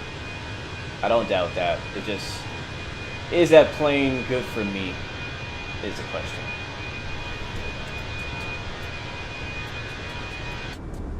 Bro, we cloud surfing now. These clouds are getting higher and higher on us.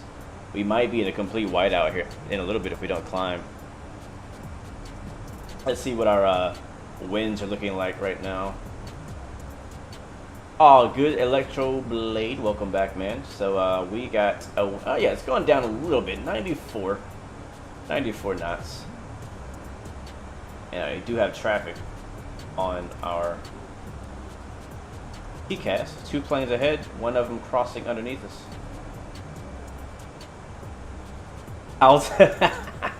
How to learn Russian for 1999 by the Antonov 225. That's funny. That is funny. Yep, look at that. We're going into the clouds now.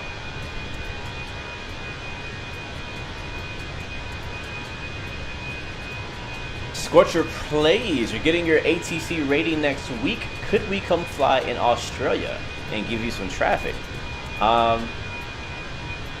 Yeah, why not? Yeah, I don't know where we're flying next week, so I guess we know now.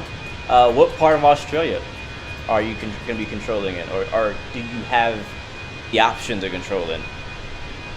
We could fly like what, Jetstar or Qantas or something like that. We haven't been to Australia in a while, actually, so it's about time we do. What we need to do is we need to visit New Zealand. They just updated the scenery in New Zealand, and we need to head back there. You'll be doing Perth Tower. Okay, that's cool. Well, let me see if I can find some scenery. I think I had scenery for Perth. I'm not sure if I still do. I need to check. And we can fly out of Perth maybe next week. We'll see. We'll look at my options, see what my schedule looks like next week, and then if I can fly out of Australia and Western Australia, I'm definitely down for that. I've been wanting to do some more VFR flying. We've been spending a lot of time flying airliners in flight sim lately, and I want to do some more VFR stuff. I want to do airliners kind of first, you know, since I just built a new PC, and I wanted to do airliners first because usually that's a bit more, you know, taxing on the system. So I want to kind of do that and kind of test and show how it performs. But now that we've done it, and it's performing great, now I can just kind of do whatever I want. I've been wanting to fly the Kodiak for quite a while. I wanna revisit the Cirrus Jet too. I just love flying that thing, and then also the Longitude, because the Longitude is just that good, or at least I think it is. I haven't flown it since they updated, but I've heard that it's just that good.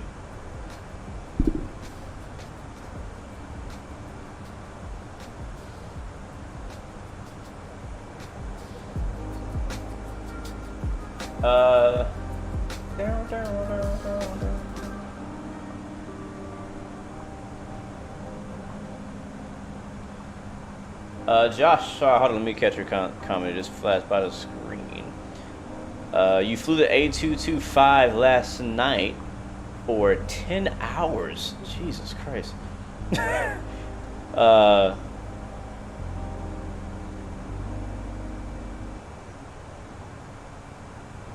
went from Washington Dulles to Los Angeles. Took 3 Black Hawks in the cargo hold. Longest wait times with the 225 are loading and unloading the cargo. Really?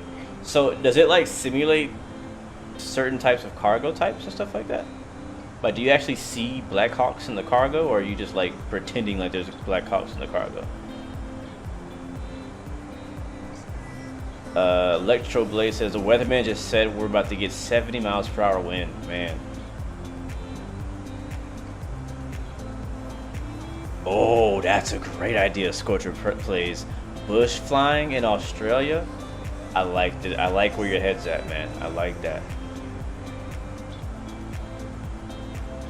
Do I fly GA aircraft? You're currently flying the Diamond GA twin engine plane to Cat Key Island. Would fly your CJ4, but the runway is too short.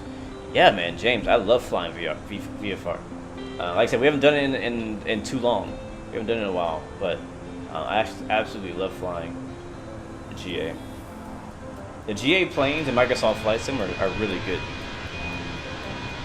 Like the payware ones.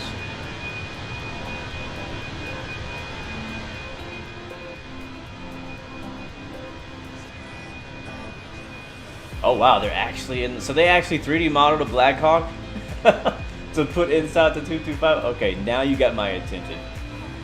Do they happen to have F1 cars, or is there an F1 car mod? Because I could use that plane on my tour. Matter of fact, what is the max range for AN225? With its 6 engines, right? Because there's some really long flights on the F1 World Tour, and I need to find a plane that can do, like, for example, the next long flight. So right now, on the World Tour, we've done London to Bahrain, and then after that is a short 2-hour hop from Bahrain to Saudi Arabia. But after that is when it gets challenging. So we've already had, matter of fact, let me see. We've had a decent amount of people sign up, and I'm really thankful for that. Let me show you guys the site. How far are we from our airport? We're still 45 minutes away. Just north of Pittsburgh right now. Worked really hard on this website for the World Tour. 8,000 miles, wow. It could take a fire truck or a whole train. I like that. Load me up a train. I can do that. That sounds cool. I ain't gonna lie, man. You're the first person who's made me really consider, like, man, I'm actually looking forward to giving that a try. I'm still, my biggest concern is all the Russian and learning how to fly it. Like, is it pretty accessible? Like, it's pretty easy to get going, you know what I mean? Like, even though it has the ability to be complex, I can still hop in and actually enjoy myself pretty quick. I just don't want to spend 3-4 hours trying to learn how to fly an AN225. I really don't. Alright, so guys, this is the crew portal. I don't think you cannot see anything here. Yeah. This is where you log all your flights for the F1 World Tour. If I go to my website,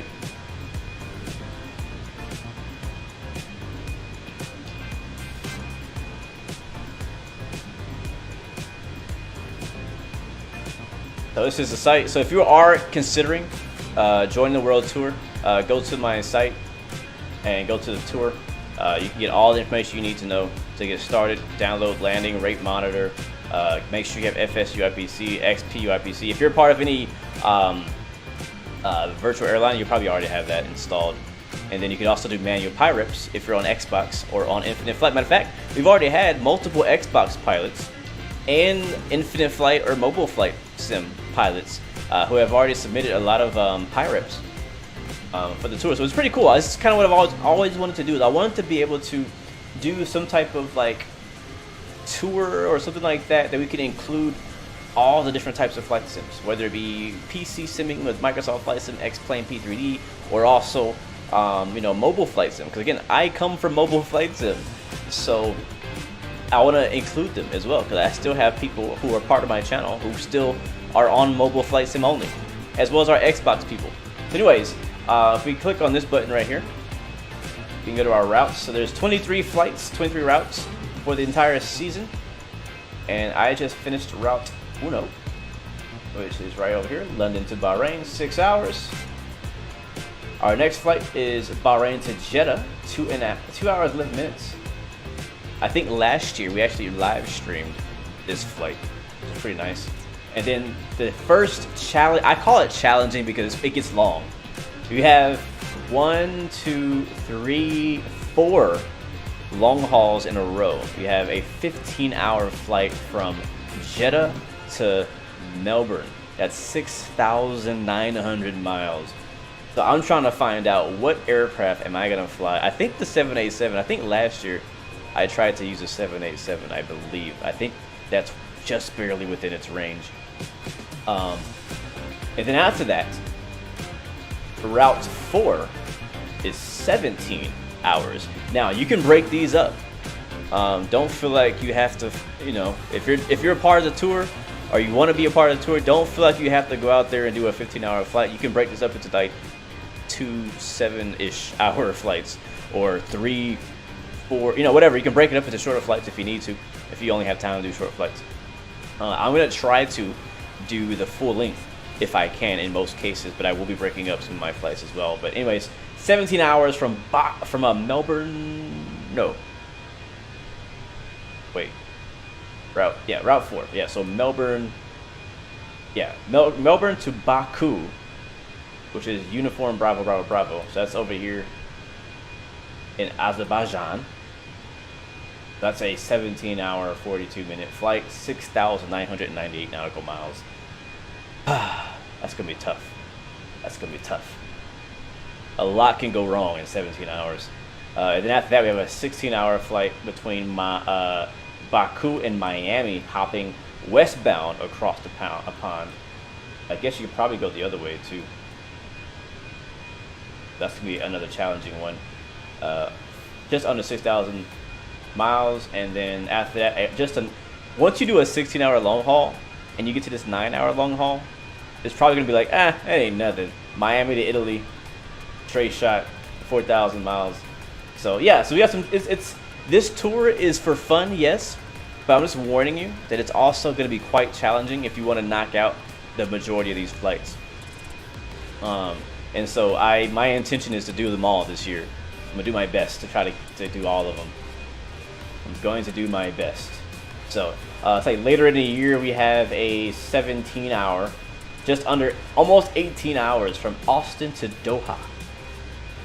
Austin, Texas to Doha. Wow, 7,000 miles. Look at that, that's crazy. And then, I think that's the longest one. Yeah, I think that is the longest flight. Just under 18 hours. That's like a full day. All aboard! Like, you can go to sleep multiple times. Daniel Wainwright, thank you for the subscription. Welcome to the Blue Arrow fan. But anyways, this is what I've been talking about and referencing to the F1 World Tour. So we have people who have joined us already. We can go and see who signed up so far. Airline flights. So we already have. Let's see. Yeah, so Clay Carter was the first one to land in Bahrain with a landing rating of 128, not bad. I came in second at 208, so mine wasn't too bad at all. And then after that, Jack Soros landed basically the same time as me with 320 feet per minute. The homie Khalifa, I'm not sure what's going on with him. But hey, he can do better. He can do better. Had a rough landing of 492. So, and I'm not sure why it took him 8 hours to get there, but I'm not going to ask any questions. Airbus A310 by Kian Murphy. Landing rate of 276. And then Gear Down Aviation landed recently with 284. I think about 6 hours. So, pretty good. We got flight reports rolling in. And, what do I see? Oh, here's the airline profiles. We have 36 pilots so far. Pretty cool. So thank you everybody who signed up so far. I'm really more curious to know how many people are actually going to continue the tour throughout the year. You know, I know the hype for Formula 1 is pretty high right now, but you know, as the season goes on, life gets in the way, people's PC crashes from long hauls. How many people are actually going to stick around to the end of the tour? And honestly, I haven't really finished organizing it, but what I really would like to do is I would like to kind of reward someone, either one person or a few people, for making it all the way. That's what I would like to do. So I'm trying to find maybe like a gift card to the X-Plane store, or some kind of giveaway would be really cool. So that's kind of where my mind is at. Just trying to think of some a good prize for some of the people who actually do the tour with us and make it to the end. Michael Mela says, I'm not joining this tour. That's no problem, man. It is all good. You got to know, do you keep F1 Manager permanently, or do you get it for free only for the weekend? Pretty sure you only get it for free for the weekend. Usually when games go free for a weekend on Steam, they're only free for that weekend. After that weekend is over, you lose access to that game. I think it still lives on your computer, but you can't access it. Epic Games is a great place to get free games, and when you get a free game there, you do not have to give it back. Usually Epic Games lets you have like a free weekend, and then you get to keep it for like ever. So what I do on Epic Games is I'll go there, I'll download something that I'm just maybe even slightly interested in, and I'll get it. And then even if I don't play it, I just, you know, add it to my library. So in case later on down the road I decide that I want to try it, you know what I mean, I can have it for free. Mezion Lazibi, welcome to the stream. Good to see you. Hope you're doing well. Is that plain skin a mod, Keymasters? Yes. So in reality, United does not use this type of engine. They use the IAE? I think this is the CFM, I believe. I think these are CFMs. But they use the other alternate version. So until Fenix comes out with that one, I don't believe they've included the United livery in the livery manager for Fenix. But you can get the livery from flightsim.to, and there's multiple ones of them. Reese, he says, you do the same thing with Epic Games. Yeah, man, come on. Like, if Epic Games is like, hey, we got all these games for free, why would you, like, you know what I mean? Like, even if you're not gonna play it, just grab you some, man. You know. The tour is too much flying; it makes you dizzy. Hey, it's not for everybody. It's not. You got the Death Stranding game for free when Epic Games. Oh, they gave you the wrong version, and you got to keep it. Wow. Yeah, free is free, man. Free is free. A win is a win. So, I think I got what game did I get for free on Epic Games? I can't remember what. I know Train Sim World 2 came out for free on Epic Games a while back, like a year ago. But I already had that game. But so it's been a few. I can't think of any off the top of my head right now, but there's been a few cases. But yeah, on Steam, when a game goes free on Steam, it's not forever. But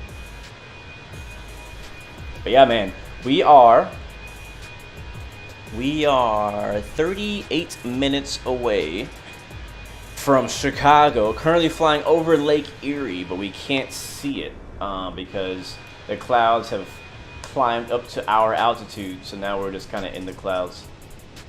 It's a smooth ride though. It's not bumpy.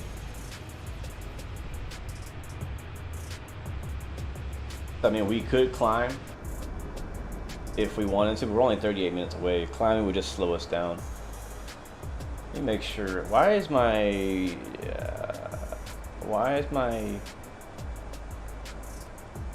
Are we on a vector? That's not good. When did that happen? Alright, next waypoint should be CFGCQ. Let's go direct to that, man.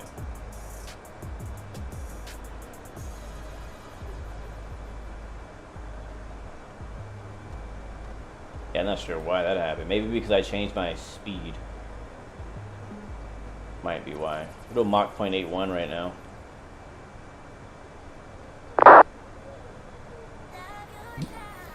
Reese, how's the 4090 treating me? Bro, it's I mean, as you can see, it's treating me very nicely. Very, very good, man. It's been great. It's been a very smooth butter experience so far, and I'm thankful. No overheating problems either. One of my biggest concerns with the 4090 was when it first came out, a lot of people were experiencing overheating, not with the GPU itself, but the cords that connect to the GPU were like melting. And I was like, oh man, I hope that doesn't happen to me. So, but it hasn't, so that's good.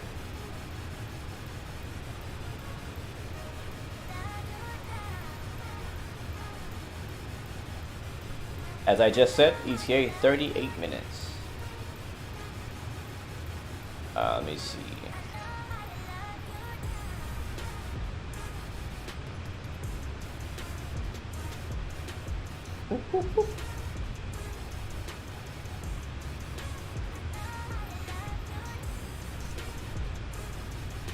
But yeah, man, when a game comes out free, go get it. Go get it. Go get it. If you're interested, of course. I've been thinking about Kerbal Space Program. What do you guys in chat think about that game? The early access of Kerbal Space Program 2 came out what, a few days ago, or about a week ago maybe.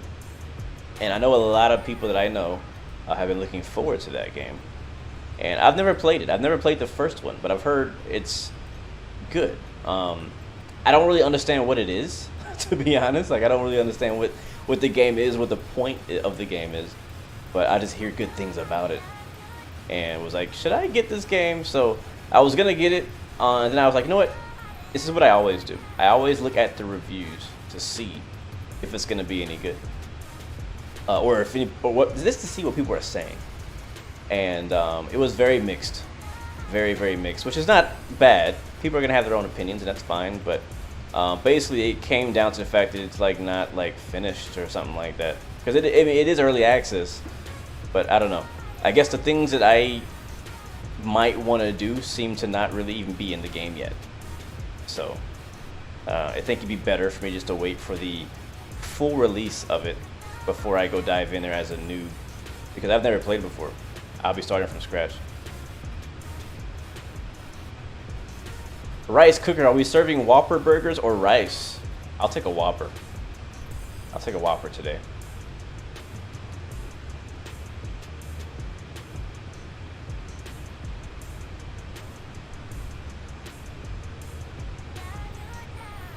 You can add me on Discord, Scorcher. You can add me on there. I don't always know when and where I'm gonna fly, so it's hard for me to plan ahead of time, but I can do my best there.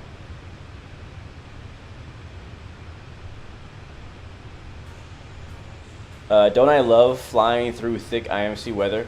Not through cruise personally. I don't mind flying through it through climb out and departure or arrival, but I don't know, like this, I don't hate it. I mean, it's realistic, but I like views. You know me. I love to see all the beautiful weather. I mean, clouds, textures, and scenery. And when you're in the clouds, you can't really see, you know, the shape, the part that makes clouds beautiful. You can't really see that. So, do I love IMC? Yes, but I'd rather be able to fly above it if I can. That's my preference. We're just right. We're not far. I can tell if we went up maybe another couple of 1,000 feet, we might get above these. But like I said, we're gonna chill right here. I'm good. I'm hanging out with you guys. Not Purple Space Program, Kerbal Space Program is what it's called.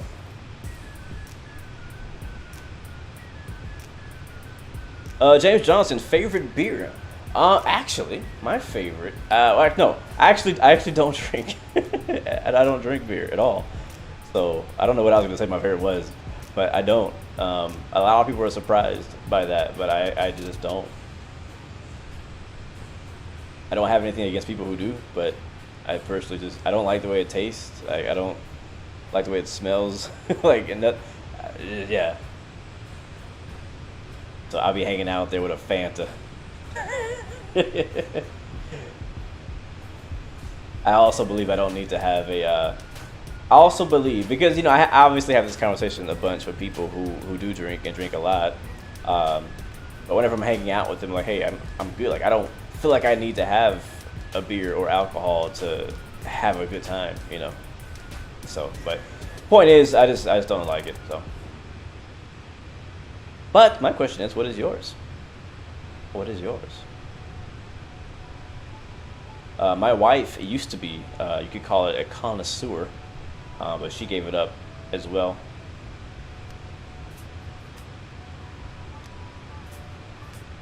Sweet, James, that's cool.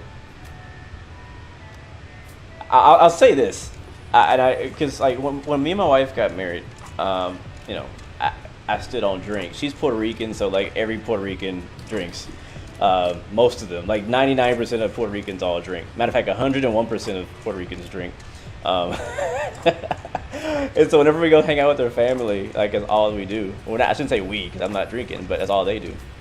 But I'd always like talk to her, and I'd always complain that why is it when I order a soda or a water or something that it comes in a really boring cup, but when you order a margarita, you get this freaking work of art.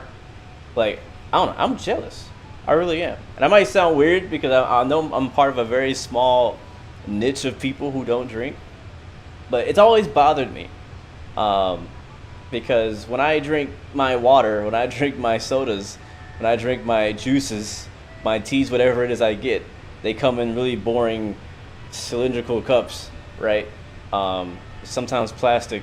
And then when the person next to me at the table orders a margarita or a beer or something like that. It comes in this magnifique glass. I'm like, come on. Can I get what I have in that glass? I think it'll taste better. Mikey D in the house. Welcome to the stream, bro. You know, I haven't even mentioned, we had a really good race last night with XP72 on Assetto Corsa Competizione. So I think that's the most fun I have personally had on Assetto Corsa so far. Such good racing. I haven't even got a chance to talk to XP about it yet. I was going to call him probably after the stream and do our little debriefing session about how we thought the races went, but it was really good racing. I only did 2 races. They did 3. The first race was 30 minutes long. The first race for me was it was all right. I was kind of struggling to find the pace that I wanted to find. The guys ahead of me were like a second faster a lap, which is unacceptable. But I'll give a big shout out to No Gear, who may or may not be watching right now. I'm really proud of him. I really am. He just got it. If you guys know No Gear, he's one of my mods, and he's been a part of the channel for a long time since Infinite Flight. He just finally got a PC, and he got us at the Corsa. He has Microsoft Flight Sim, and seeing him turn fast laps on the Corsa was very satisfying to me. I didn't teach him how to do it. It's just I was happy that he was out there enjoying himself and actually being competitive, which is good.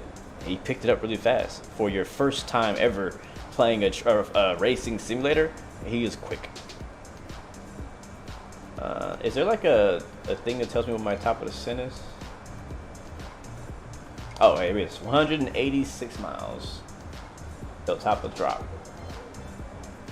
But it was a good race, man. Particularly race 2. Well, race 1 was really good because I was able to actually, I think I started off in 5th. And was actually able to race side by side through turn 1 and turn 2 and like all the chicanes and without wrecking. Same thing in race 2, except a lot more side by side racing and not wrecking. And that's what I look for whenever I do racing on any racing game or racing sim. All I want is a clean race. I might not win the race, but if I get a clean race, that's satisfying to me. Now, obviously, winning is much better, or at least beating the person I'm racing is much better. But it was good, man. It was fun. I got some really good passes. I saved all my replays. Matter of fact, I might go back and watch them. Later today, just to appreciate them. But good stuff, man. So, Mikey D, good stuff. I kind of want to know, Mikey D, how was it for you, man? Me and you didn't get to race each other much last night. But how did the race go for you? And I think the last race you got wrecked out, which really sucks. But how did the car feel? How did the track feel? How did you pick up the racing line? Were you improving your racing times and stuff like that? F Donkey, good evening to you as well. Welcome to the stream. I hope you're doing well, man. God bless you, my friend. All right, let's check on our flight. We are 27 minutes away from Chi-Town. I think we're right. Oh yeah, we're actually right above, or just north and above Detroit right now. And as we saw just a second ago, we are 174 miles away from our top of descent. So yeah, we're chilling, man. You know what? I just want to see if we can get a little bit above these clouds. Let's try 36,000 feet. Let's try 36,000 feet and see if we can get above these clouds. If we can keep our speed up, I'll be happy about that. Yeah, grid was full too, man. We had, what, 40 people? Was it 30, 40 people in the race? I can't remember what the number was. It was probably the most people I've ever raced against in Assetto Corsa before at one time in one server. Like, it was like 30 plus people in one race. I was like, man, this is what's up. Michael Medley, we'll catch you later, man. Thanks so much for cruising along with us in this United Airlines A320. Thanks, man, for your support. That's good, Mikey. I'm glad it's getting better for you.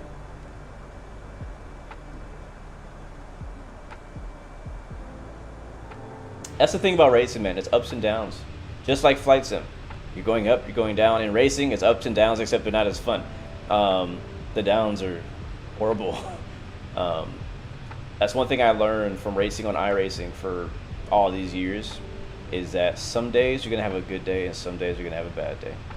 Some races you're going to have a good race, some races you're going to have a bad race. You just got to do all you can to have a good race, put yourself in position to win or make passes, avoid wrecks, try to predict wrecks before they happen as well, and just do all you can, because a lot of times the downs in racing are not even your fault. You know, like when it is your fault, you can go back and practice some more, right, and figure it out. You can go back and look, all right, I need to do this better next time. But when it's not your fault, those are the ones that really sting, because you're like doing everything perfect, you're doing everything right, and then you get wrecked out, and you're like, crap.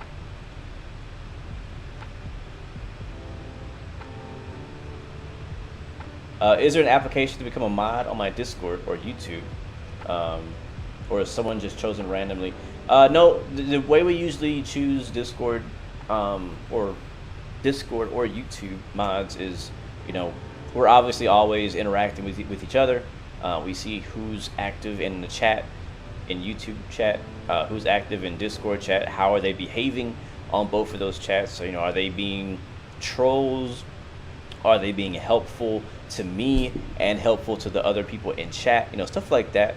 So we look for in a mod. But what we want is we want to see that before they become a mod. We don't want them to just wait to be a mod and then start helping out. Like, to be a mod on my channel, honestly, you guys start helping out first, and then we'll see that, we'll recognize that, and then be like, hey, and then all the mods will kind of discuss between each other, like, hey, what do you think about this guy? You think he'd be a good mod? Because sometimes what I see is not what everybody else sees. You know, I might hop on Discord and see this guy helping somebody, but then when I'm not there, one of my other mods might see this guy and he's like cussing somebody out, being negative, being you know. Yeah, so we always, we usually discuss between the mods. We'll bring up a name, like, hey, what do you guys think about this guy becoming a mod? And then we'll add him. So that's the way we usually do it. Oh, our Surgeon Vigil. What's up, my friend? Should you get FS Realistic or the Fenix A320? You already have the PMDG 737-900, which you love, and like the fly-by-wire A320, but without FS Realistic, it would tank the immersion, in your opinion.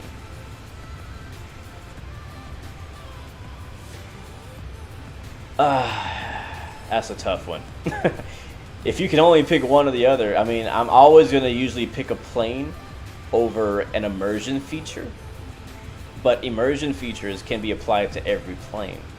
So if you're doing FS Realistic, you can apply that to any plane, everything you do, which makes it very valuable. But the Fenix is just a freaking good plane as well. So, man. That's what my first thought was, get the plane. But the good thing about Fenix is that it's actually not that expensive. So whether you decide to get the plane or not, I think that you should eventually get the plane. FS Realistic definitely is cool, and it does help, and it does bring a lot of satisfaction and immersion to your current fleet and to your current experience. But there's nothing like a brand new plane. It really isn't. So I don't know. I'm not good at these questions.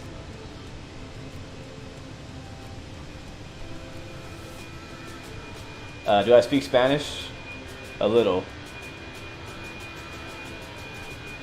I wouldn't say I'm fluent, but I know some Spanish, yeah. And my wife is a Boricua. Yes. Even though Puerto Rico was technically a part of the United States, I say that my wife is imported.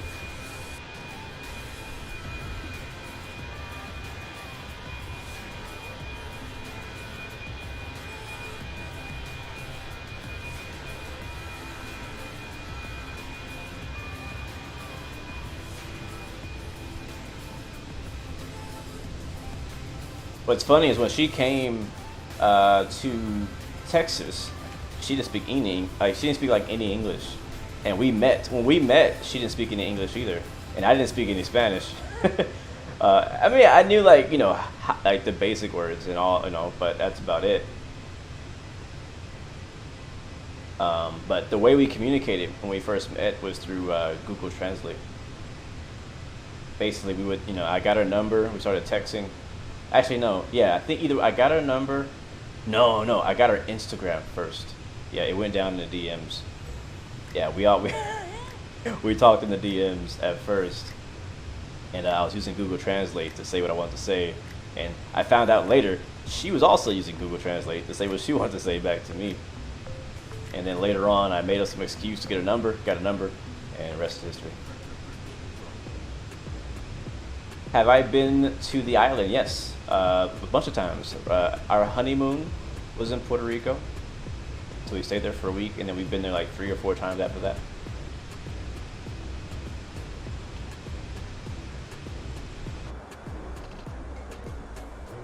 We are still 121 miles away. I can't be right. I feel like I said that a while ago.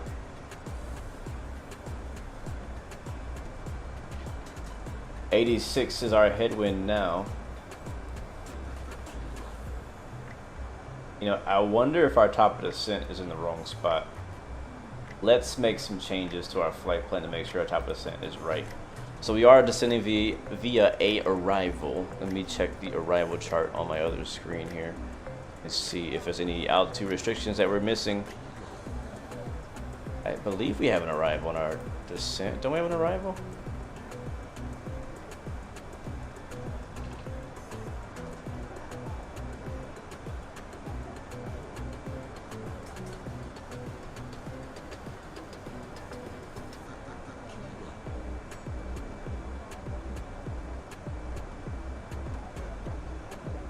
Let me see. Yeah, it's the Windy 2 arrival via Emma.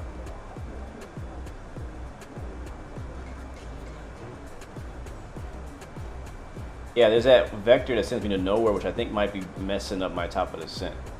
Yeah, actually, now we're up at 36,000. We're just above the clouds now.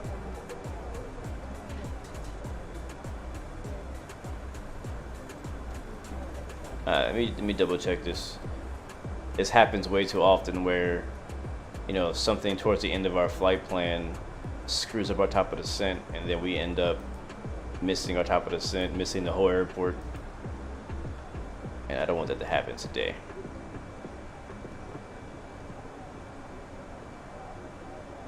Do not want that to happen today. Alright, Windy 2.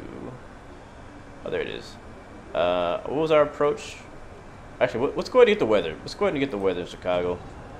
Grabbing that also on the chart. So weather in Chicago is 050 at 16, gusting 24. Visibility is 10, broken at 1300. Overcast at 8,000. Temperature is 3, dew point is -1. Altimeter is 2949. And so it's marginal VFR. So we were originally planning to land, I think, on 09 left. I think that should still work for us. Let me check. Wow, 09 left. They got us landing way to the north. That's gonna be a long taxi. We're definitely changing that. SimBrief gave us the farthest possible runway away from our terminal. We're gonna change that to 10 left. Oh my god. That was super loud. Oh, there's an ATIS online. Thank you for that. What does the ATIS say?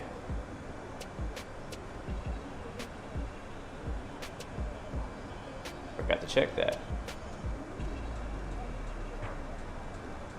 Alright, so ATIS information Sierra. So winds and all that's still the same. 2949er. Looks like they're using arrivals, expect vectors, ILS 9er left. Oh, okay. ILS PRM runway 10 center. ILS, what does PRM mean? PRM Yankee runway 10 right approach. So we do have, dang it, that's a long taxi. That is a long taxi. All right, we'll take that then.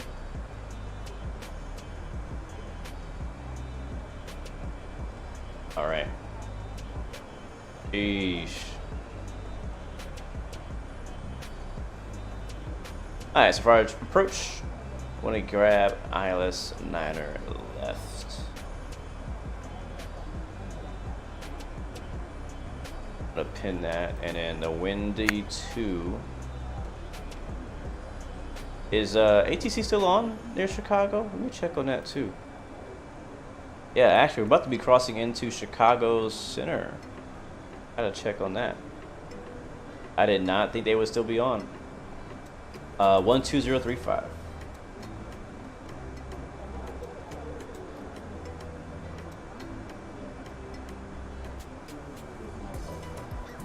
Junior Sheriff, welcome to the stream.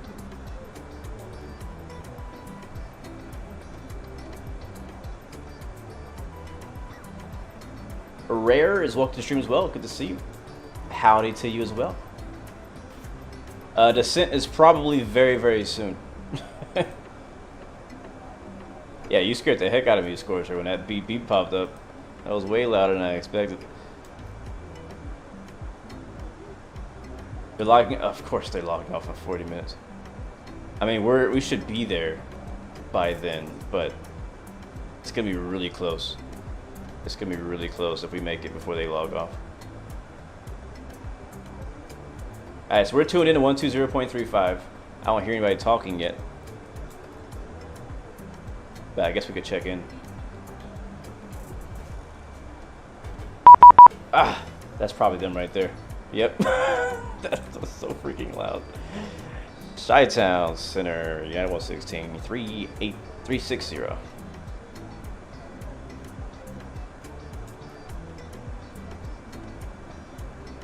Hold on, I think. Why does it keep doing that? It keeps adding 5 to the end of my frequencies. Alright, now that's why I wasn't hearing anything. That's why I wasn't hearing anything. Flight level 330, 7 miles northwest of Bell. Southwest 1630 Chicago Center. Great position report. Thanks, Squawk 3063. 3063. Southwest 1630. Number 8173 reaching Fitgo. Contact the Midway Tower 135.2. And we'll contact Tower at SIPGO, 73 November. Chi Center, United 116, surfing at 360. United 116 Chicago Center, Roger.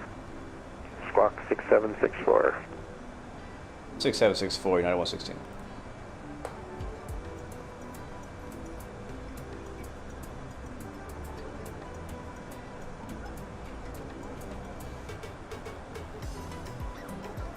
Alright, 6764 in the Bizox. Bravo 1630 radar contact. Position as reported. Alright, cool. Alright, let's figure out when our top ascent is actually supposed to be. He might descend. United 116 radar contact right over the Victory VOR. Cross river at maintain flight level 200. Sorry, repeat that one more time for United 116. That'll be cross river at maintain flight level 200. Cross river at flight level 200, United 116. Alright, river. And Chicago Center, United 2113 is with your flight level 360. United 2113, Chicago Center, Squawk 1047. Alright, slash 20. 1047 for United 2113. Right there next to river. And insert. Alright, let's see if that moves our top of the center around. It should. Oh, yeah, we're here. United 2113, radar contact 20 east of the Victory VOR. Cross river at maintain flight level 200. Descend, mate. Why isn't it descending? Oh, because this is not. Say again, waypoint to cross. Come on. River. Come on. Press the button. Press the button. Press the button.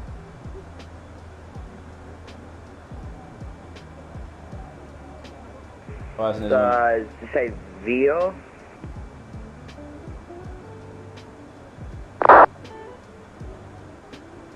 It's not doing it.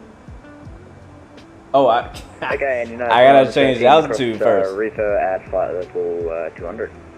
There we go. Yeah, come on, Blue. What you doing? What you doing? Where you been at? You've been driving too many trains. Look at these. Oh, look at these clouds. Look at these clouds. That is beautiful. Can we just vibe out? Can we do a vibe? Can we vibe for 5 minutes? Flight number 350. Qatar 20 Romeo, climb maintain level 350. 357 Thai 20. Was it bumpy? Qatar 20 Romeo, was it bumpy up there? Come again? Was there turbulence there? Yeah. Anyways, we have step climb coming up. That's why you have to climb 2350 anyways. Gotcha.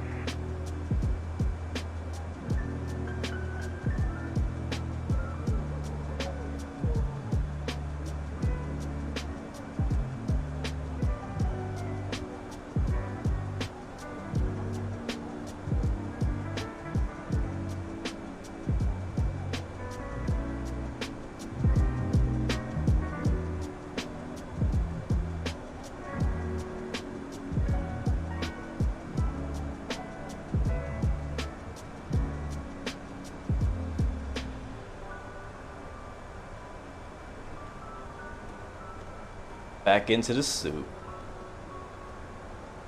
We had a little bit of sunshine in the flight for a short period of time. Alright, so as ATC has requested, we are descending down for 20,000 feet to cross the river waypoints. We are radar contact and inbound for Chicago. They are landing to the east. We're expecting to get 09er left. Or vectors for 09 left.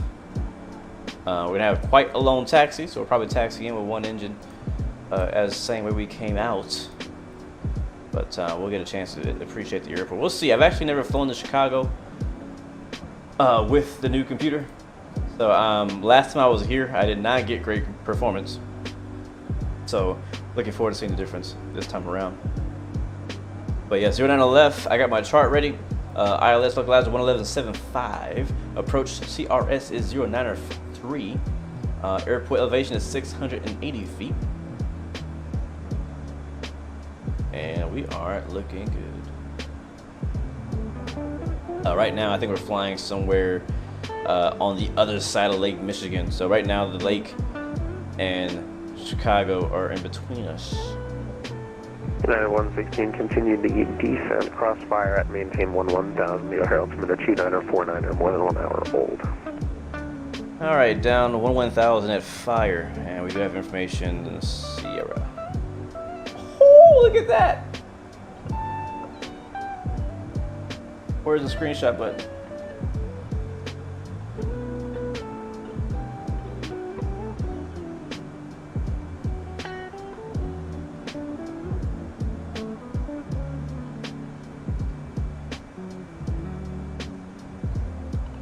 Bro, we surfing today. This is what I like right here. Yeah.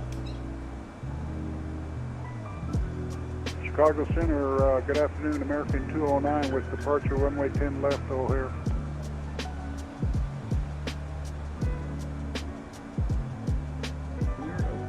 Traffic. That was a CRJ right underneath us.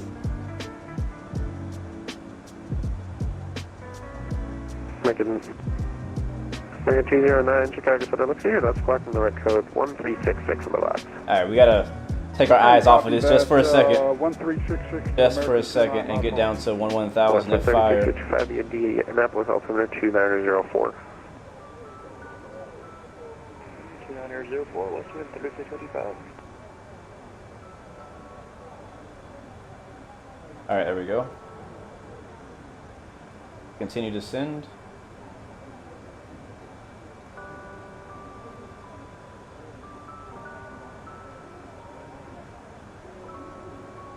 Alright, there we go. Alright, back to my view. What about the left wing? Let's see what the wing view looks American like. 209, radar contact, climb maintain 15,000. Money. Cleared right to Aceto. We know what we gotta do too. And the 15,000 via Aceto for American 209. Turn the lights off. There we go.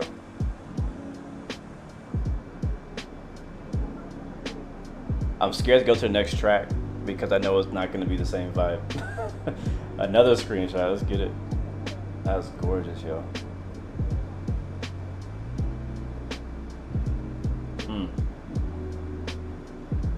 If you ever wondered what Microsoft Flight Sim clouds look like on Ultra, this is it.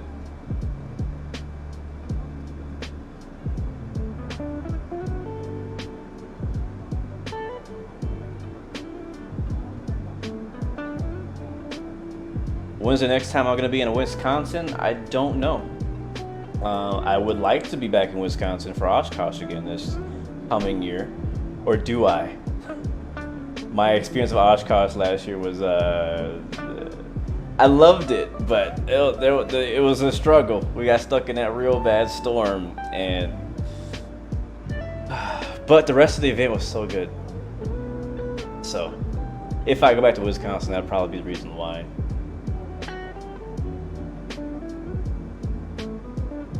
Yes, perf page as well, you're right. Thank you, Scorch. Like, could you just do it for me, bro? Like, cause this window view, I can't take my eyes off it right now. American 209, climbing tape level 360, resume normal speed. And up to flight level 360, normal speed, American 209. I'm sorry, I think it's 340 for traffic. I'll have higher for you after.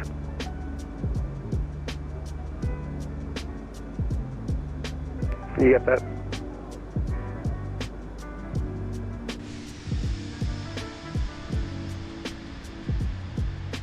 Number 52 Alpha Echo, cleared, runway 9 cleared line. Runway 9 cleared land, 252 Alpha Echo.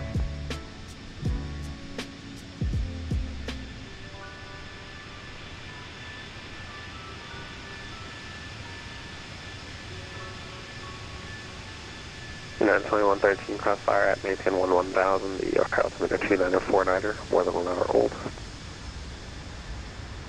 Send continue descent, Volvo 110. We're almost through it. Almost United through it. 116, plan the ILS runway 10 center approach.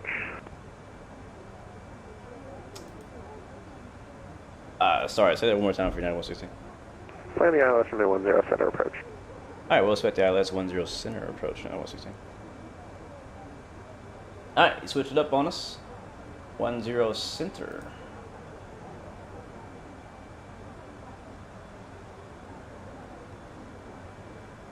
There we go, ILS 10 center. Let me take a look at my chart here.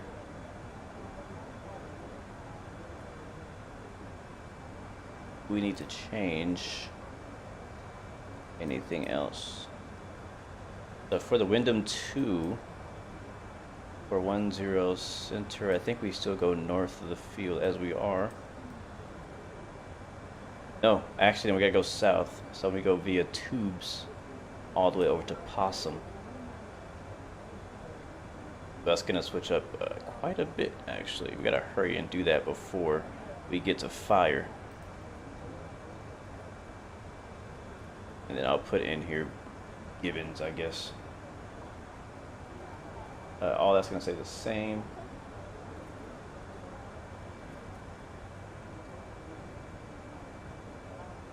Yeah, I believe that is. Insert.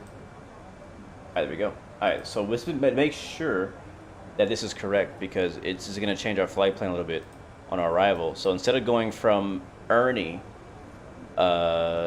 see, it should be Ernie to Poppy, Poppy to Fire. No, that's not right.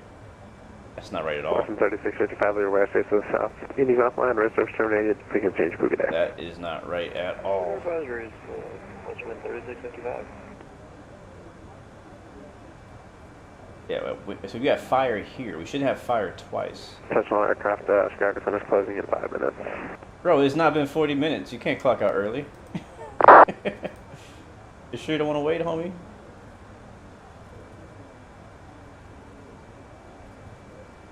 I love how he gives us a amendment to our flight plan and then leaves. That's real classy. Dollar 46 leaving my airspace to the west. Okay, I think it's right. Wendy, Fire, Ernie, Poppy, Tubes.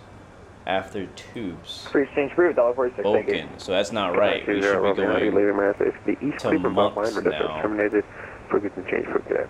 But for whatever reason, they did not make that change. in our arrival because we switched to ILS 107. So what we're going to do is let's put our plane on heading mode. Traffic. Wait.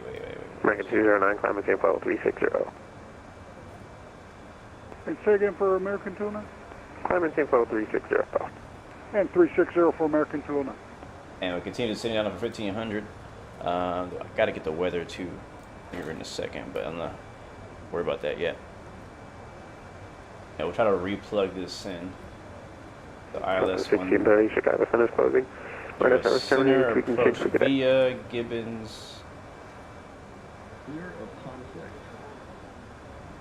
Let's see if it did it this time. Tubes of Vulcan. Nope, that's still wrong. Still wrong. United 116, Chicago Center is closing. Right as it's terminated, we can change for your day. Word. United 2113, the Emirates base, Aeronautical Emirates base, Chicago Center is closing. Right as it's terminated, we can change for your day. Frequency change approved, United 2113. American 2209, Chicago Center is closing. Right as it's terminated, we can change for your day. Okay, over to Unicom. Have a great weekend from American 209. You as well. Don't be worried. They're going offline anyways, so basically do whatever you want from now on. Alright, well, I'm gonna get that here in a second. Let me get the weather.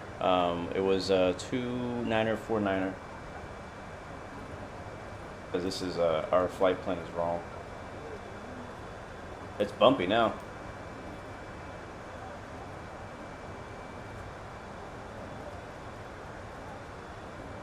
Oh, look at those clouds ahead of us.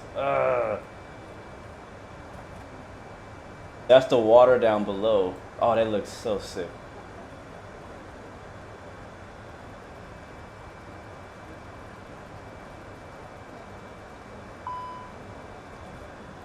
I know.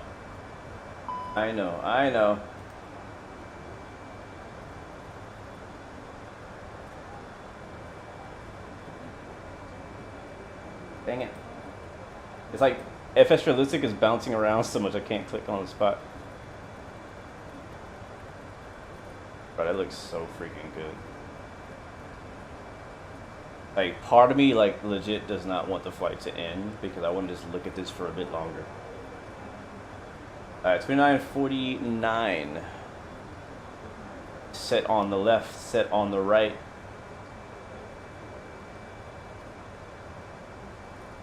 So we're just gonna go north. That's fine. We'll just stick to the flight plan as it's listed here. And what's the next closest waypoint? Ernie. Let's go direct to Pappy.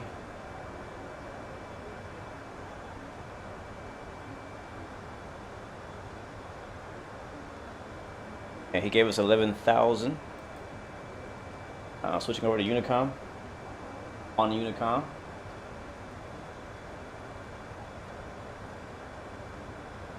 Oh my God, look at that. Look at that.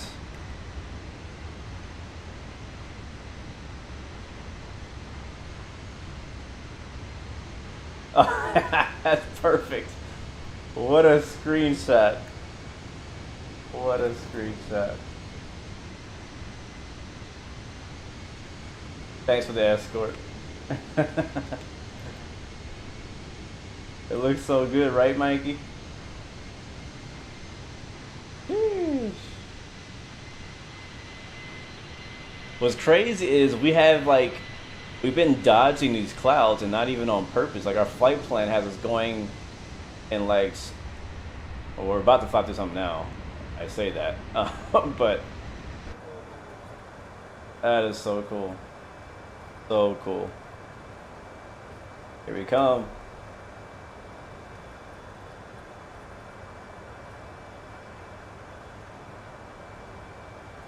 Now, if this was X-Plane, we would have been like bouncing everywhere, bro.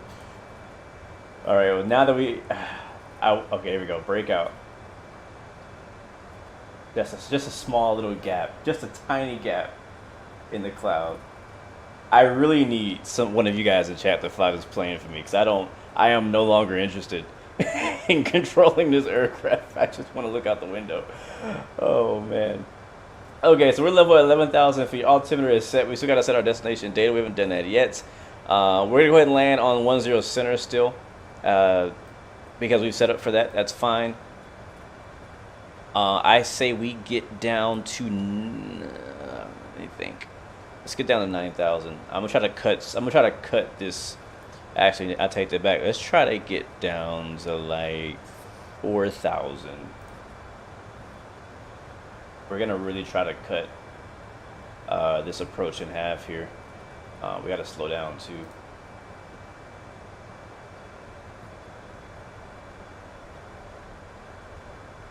And speed brakes. And we get the land lights on.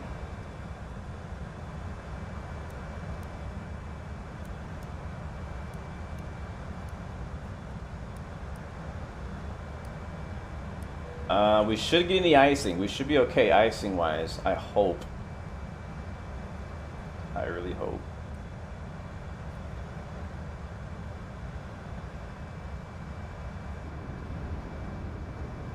Look at that over there. Oh my god. Look, you can even see the strobes reflecting off the clouds around us. Yep, when in doubt, use the instruments. That's correct. Alright, let's go ahead and do this. We got to stay ahead of the aircraft, and we're not doing a good job of that. Let's go to perf page. Next phase. Altimeter is 49er.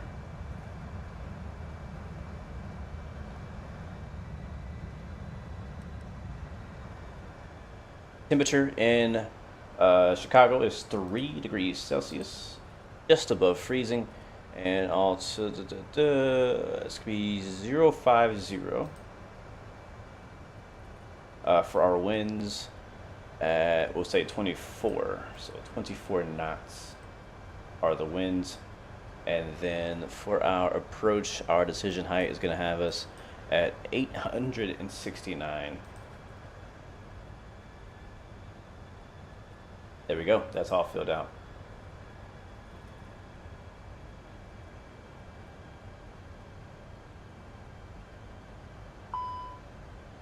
Oh, we're getting some ice. We're getting some ice.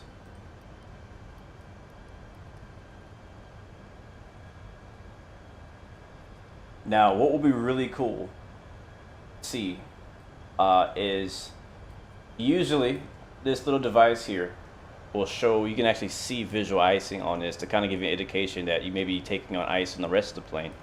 I would love to see this actually simulated in a plane on Microsoft Flight Simulator X plane. That'd be pretty cool. When we were stuck in Ohio not long ago, that was our issue. That's the reason why we were stuck in Ohio. I'm not sure if you caught that next stream, but the whole reason we got stuck in Ohio was because the aircraft developed ice, and we were too heavy to get off the ground. And yeah, so I should have turned the anti-ice on to begin with, and I hadn't done that. I had not done that. Chicago traffic. United 116 is left downwind, runway 10 center at 9,000.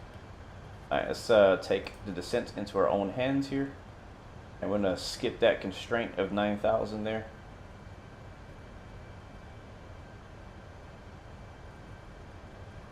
Should let us do it here.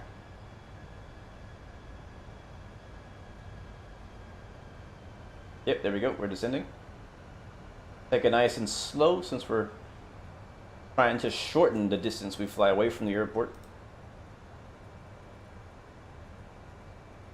The airport's right there on our left right now, I think. Yeah, airport's on the left side. Man, if it was clear skies, we would have had a really nice look at downtown Chicago, but that's all right. We'll try that next time. We'll see that next time. So we might be in the soup here until we get, I think it's supposed to break out around 1,300 if it matches the real world data. And let's see, if we go down to 4,000 feet, we're not going to make 4,000. We'll see if we can cut in ahead of Kyla. We're already at 7,000 now. Matter of fact, we might be able to go into at Papaw. We'll probably go in there if we go down to 6,000 feet. Or even earlier, depending on when we get down the altitude.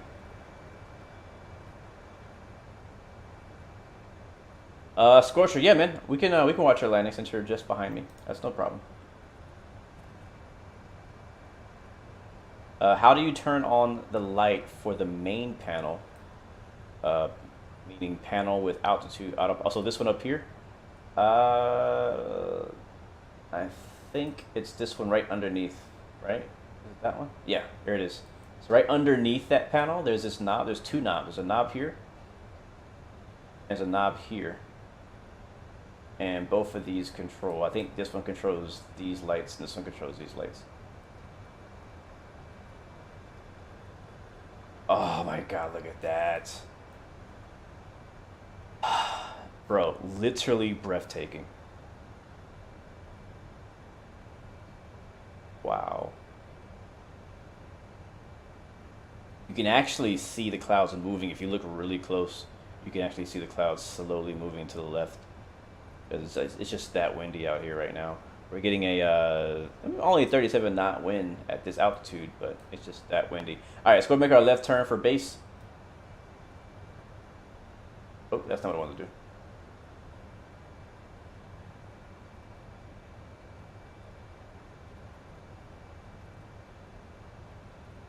Switch this over to nav mode. Where is it at? Yeah, we're nice and low. We're actually too low now. Where is my heading bug at? Oh, there it is.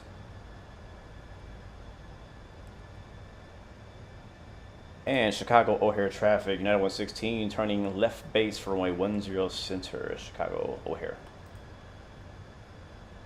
Yep, auto brake set. We're gonna set that to medium. I've still been kind of using my speed brake, so we're not gonna arm that just yet.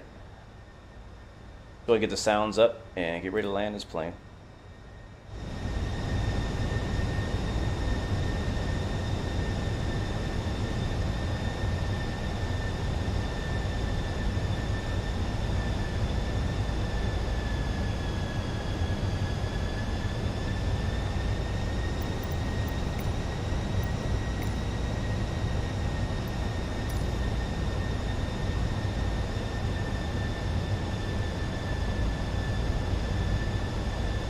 Alright, we might see a freeze here as I start recording for flight control replay. Or not. Cool.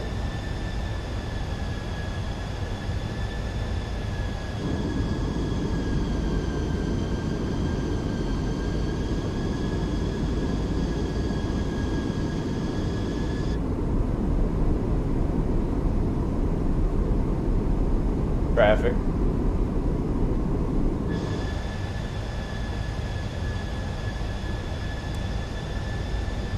So far, so good.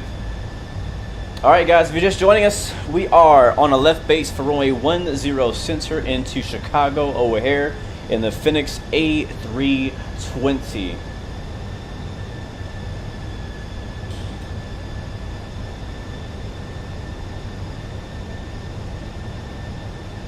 All right, traffic up at our 11 o'clock. Not sure which way he's going. He's going final.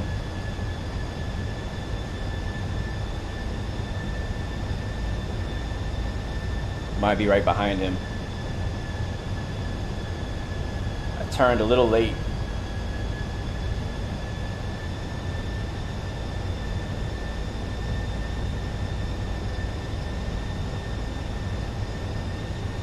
Alright, we're at 20 miles. 20-mile final. And we'll slow down for that traffic ahead.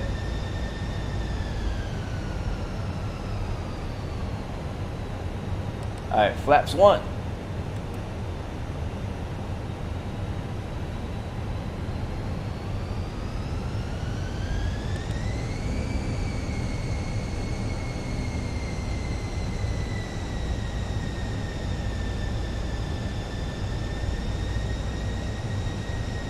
Since we're so far, we'll keep our speed up, but we do have traffic ahead of us, so we gotta watch out for him.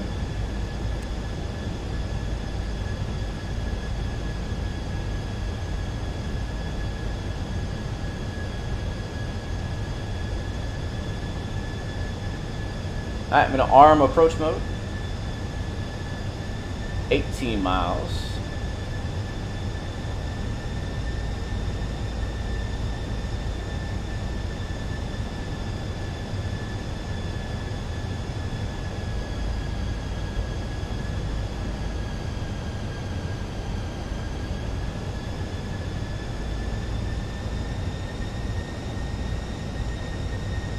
Got traffic right in front of us above 2,500 feet.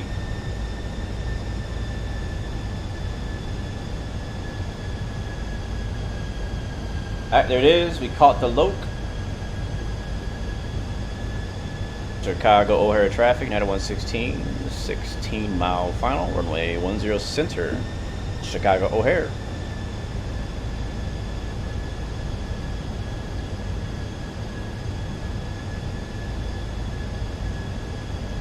So we're about 2,000 feet low from the restricted altitude.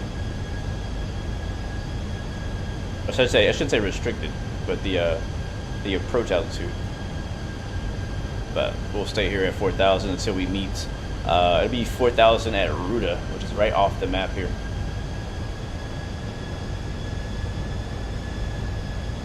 So maintain 4,000 until established on the ILS.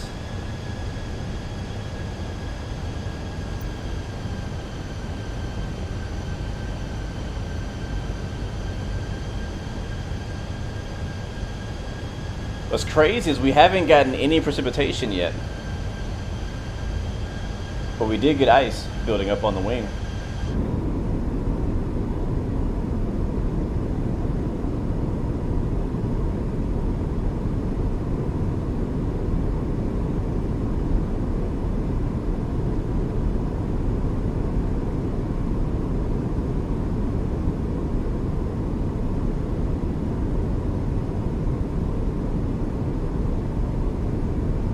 Sweet parallel approach.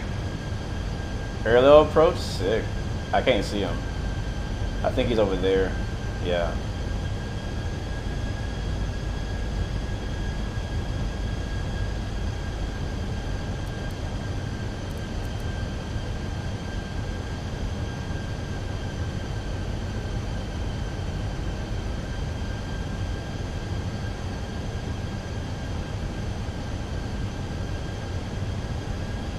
All right, 10-mile final. Chicago traffic, United 116, 10-mile final, 10 center, Chicago.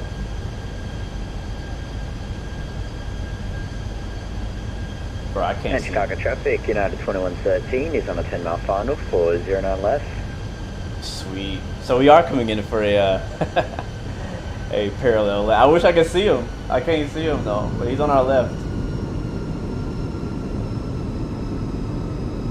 Baxter, I hear you, man. I can't make a promise I'm gonna do that flight, to be honest. 7 to 8 hour long haul between like the Caribbean and Amsterdam. I'm be honest with you, I can't promise I'm gonna do that.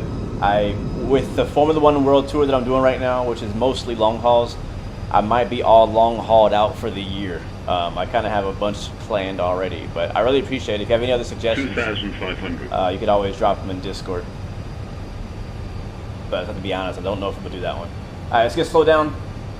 Way up. Alright, what is it? 133.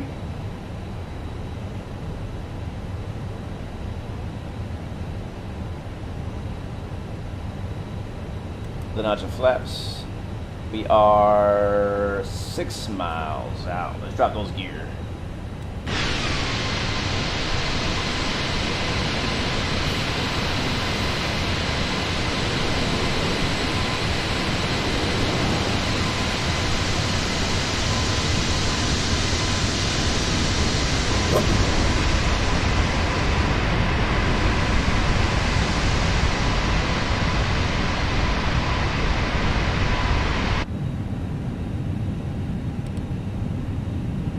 Another notch of flaps. We are now 5 miles. Chicago O'Hare Center, United 116, 5 miles from 10 Center on the ILS, Chicago. I got lights. I got lights. We might have a triple parallel landing. I got traffic on my right wing also landing, it looks like, right there. That's pretty cool. Alright guys, we've had an amazing flight so far. It's now time to seal the deal and butter this landing. Do you think I can do Chicago it? traffic, 2113 is on a 5-hour final for 09 left ILS, Chicago. Gear is down, indicating 3 green. Start throwing in your landing predictions. Here we go into Chicago. Stereo cockpit from here on out. We got visual. 1,000. Uh-oh, what was that? Uh-oh. Oh, that scared me. Massive freeze up. I'm like, no. Look at that crosswind. Look at that crab, man. Oh.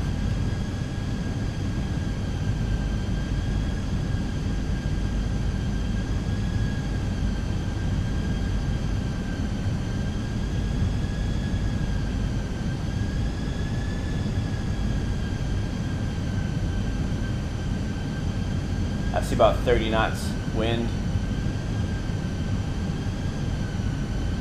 There he is, parallel land. Oh, parallel landing. All right, let's take over. 500. Flight controls.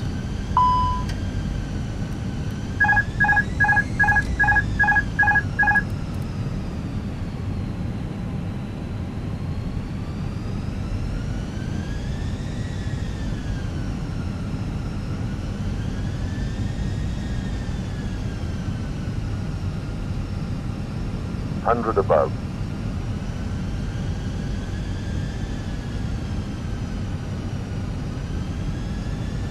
Minimum. Continue.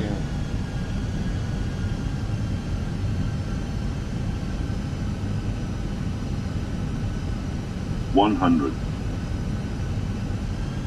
Flight slow. 40. 30. 20. Retard. 10. 5. Retard. Keep it down. Keep it down. Oh, we're freaking bounced.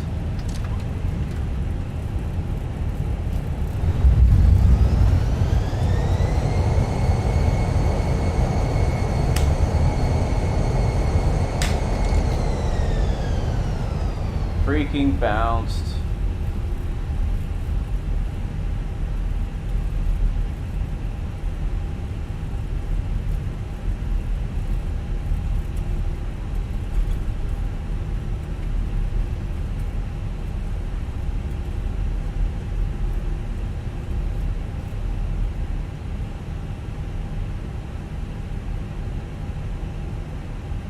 Ladies and gentlemen, Chicago traffic, 2113 going around wind shear. going around. Wind shear. Oh no. Yep, there he is going around right there.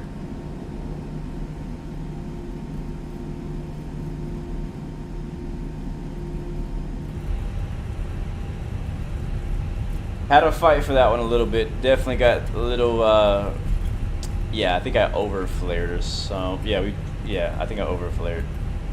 I think that's what it was. I think that is what it was. Find out where we are now in the airport. Make our way back to parking. But yes, ladies and gentlemen, welcome to Chicago. And that pushback truck is driving backwards.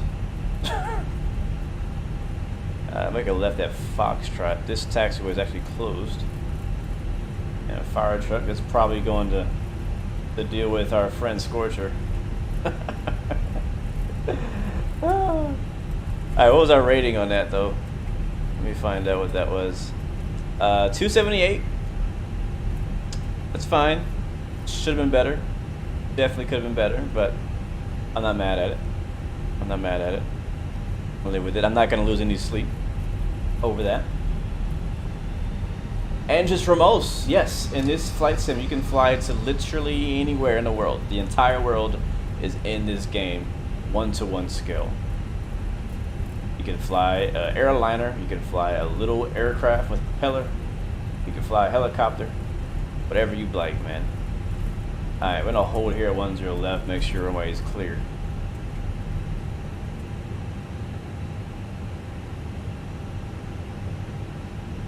Yep, clear left and clear right. You know what? This is not a good place to cross.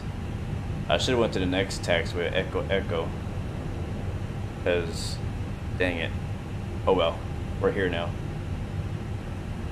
Chicago traffic, United 116 is going to be on 10 left and exiting at Echo to parking.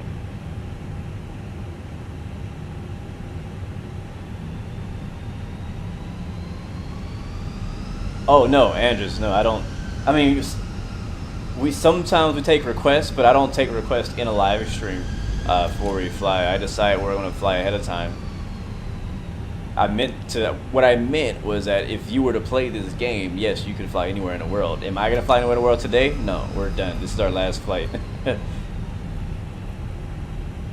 you have traffic, 2113 has gone around, coming back in for runway 09 center in Chicago. But if you have suggestions on places you would like to see me fly, oops, I might have just made him go around, whoever that was. If you have suggestions on where you like to see me fly, you can always drop those in the comments after the video is over or on Discord. And then I'll take that in consideration when I plan my flights in the future.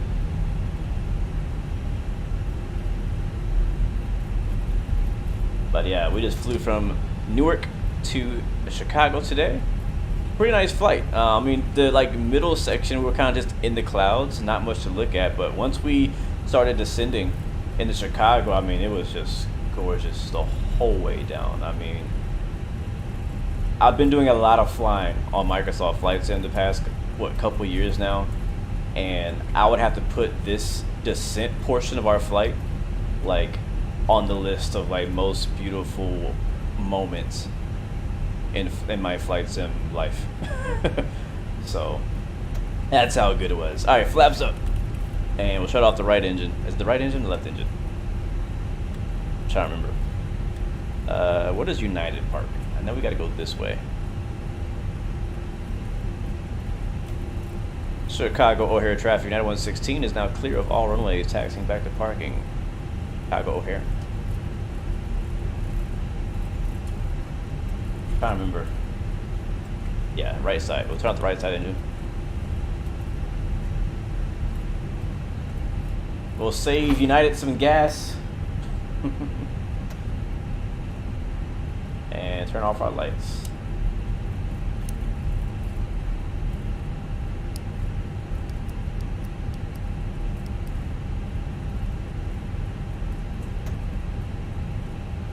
That's good. That's good.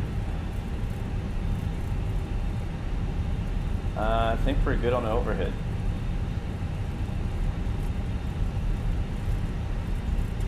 Yes, Newark and New Jersey. That's where we came from today. There's American parked over there. I really liked this flight. I really did. Really liked this flight. Landing rating was a 87? No, 278. The Southwest over there. There's the barking dog in the background. I think one of the reasons why I like doing single engine taxis is because you get a lot more of that sound. Alright, we do Scorcher, if you can hear me, make sure you do your call outs because I want to catch your landing. I know you went around. On our right, we have an ERJ.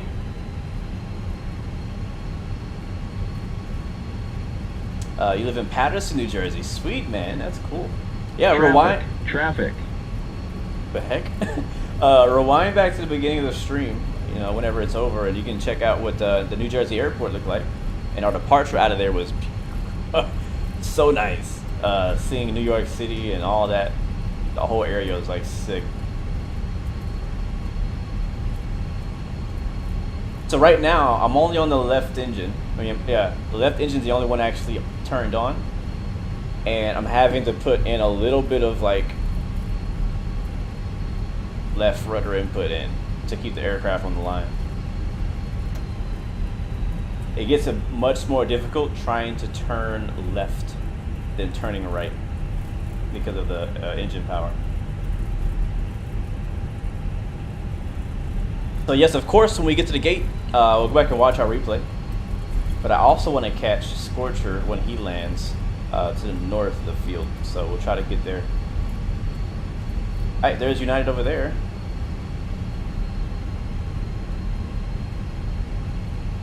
In the train game, similar concept. If there's a certain route you want to see me drive. And Chicago traffic, United 2113 is going to be turning 10 mile final for runway 09 center.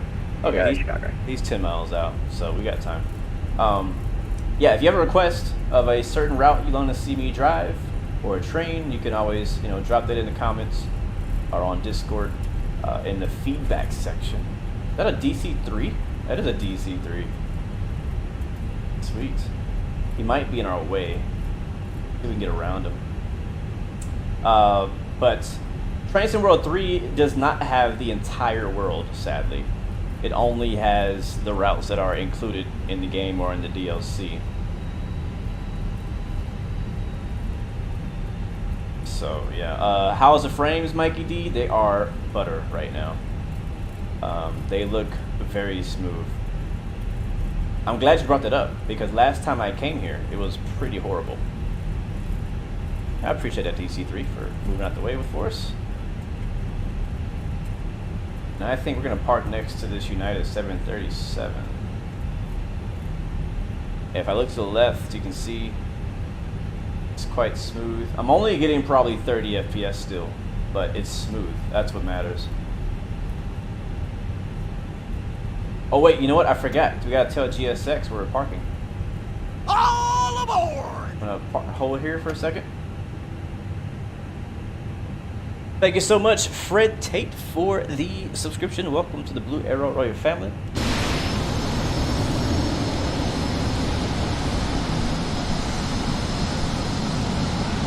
Alright, we'll take Bravo 5. Bravo 5.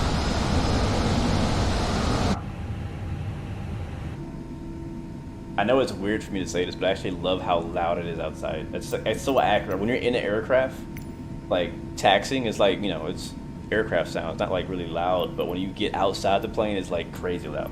Chicago traffic, United 2113 is on a 5 mile final, runway 09 center, Chicago. Bravo 5. I've got to hurry.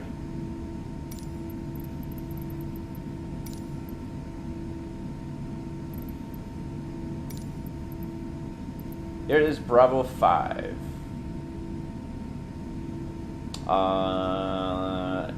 We don't have time to tag to go in. Let's go, we're gonna hold here. We're gonna assume that the ramp agents are asleep, and we gotta wait for the gate, so.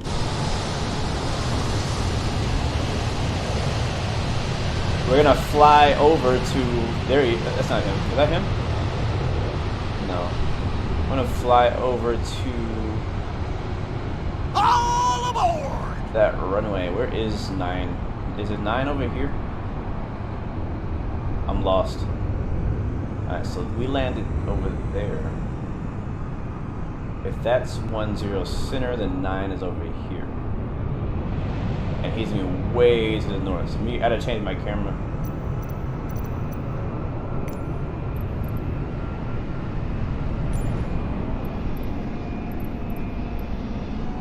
And yeah, this is, see how far away this runway is? That's gonna be a long taxi. And this is the runway they gave us originally. He should be on final. Well, he said 9 center. But he's over here. I think this is 9 center. Yep. So we'll just kind of put our camera down somewhere.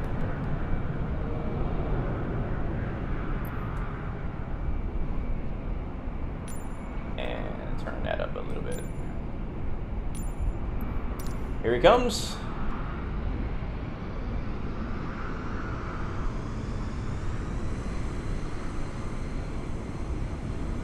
It's something I haven't got a chance to do yet, is like go plane spotting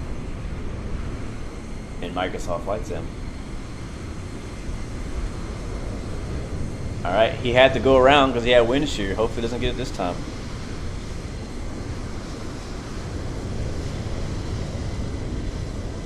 Pressure's on, Scorcher. The world is watching. This will be recorded.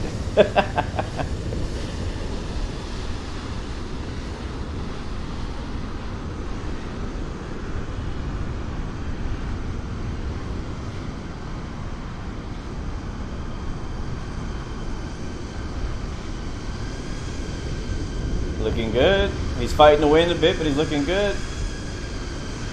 And no float. Good job. Right behind the touchdown zone. There's the reversers.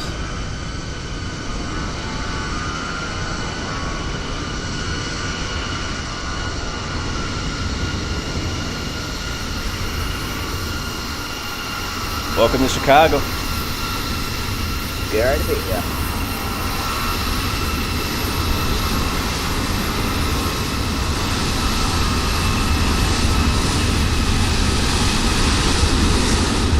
See, those are the correct engines.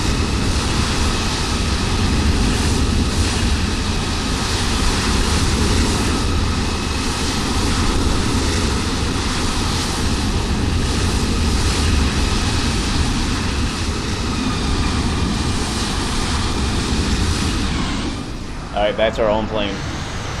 Yeah, so the engines on his plane are the correct engines. Thank you, Gunsmoking, for the subscription. Welcome to the Blue Arrow Arroyo family. Good to see you, my friend. All right, let's go ahead and grab our gate. I think the ground crew is ready now. His landing was definitely better than mine. All right, so I think I said Bravo 6 or something like that. Was it B6 or B5? I think it was B5. No. We use United.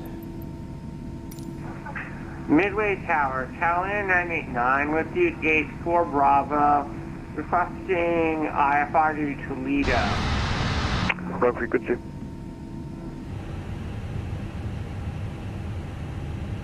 Yeah, that was a bit confusing. All right, strobe lights can go off. Chicago traffic, United 2113 is crossing 29 right. Chicago. He did the pilot. Every time I hear that, I'm like, yes, that's. All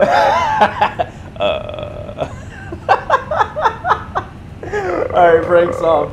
Let's bring it in. Let's bring it in. We got some in the chat.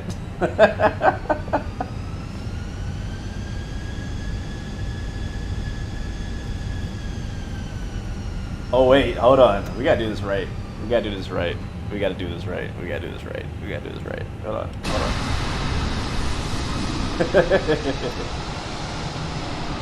Where's the marshaller? Oh, there's no marshaller. Oh wait, no. Because it uses this thingy.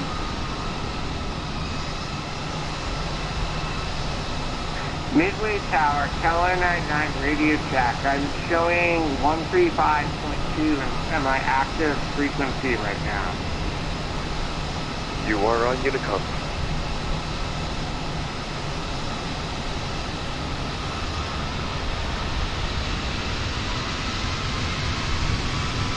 Over traffic, Blue Street 5519, passing up runway 09 right.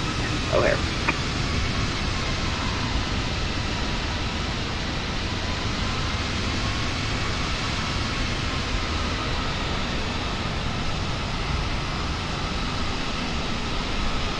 Watch out, little tug.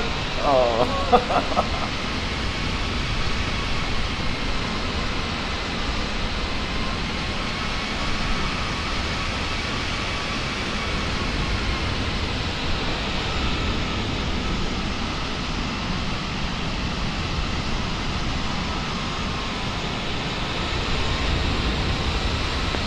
Chicago traffic, United 2113, crossing 09 right,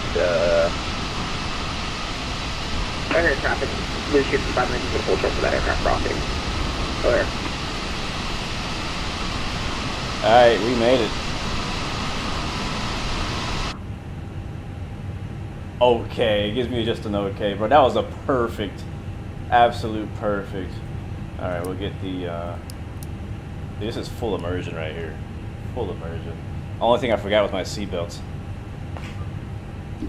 Y'all always make me forget my seatbelts. Alright, APU's coming on. Brakes are set. Yep, brakes are set. I'm gonna rest my feet now.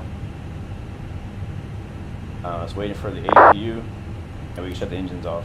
I should have turned the APU on while we were taxiing. I just forgot, as I always do. And then we'll get some service and watch our replay.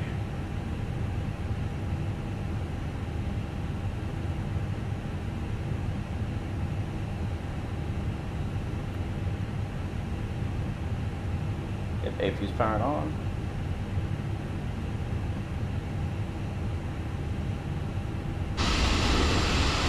Why is that light still on? I thought I turned it off.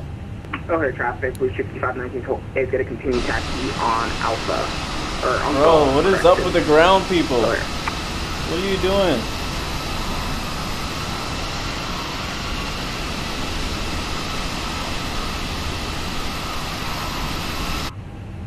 APU avail, APU bleed on, engines off.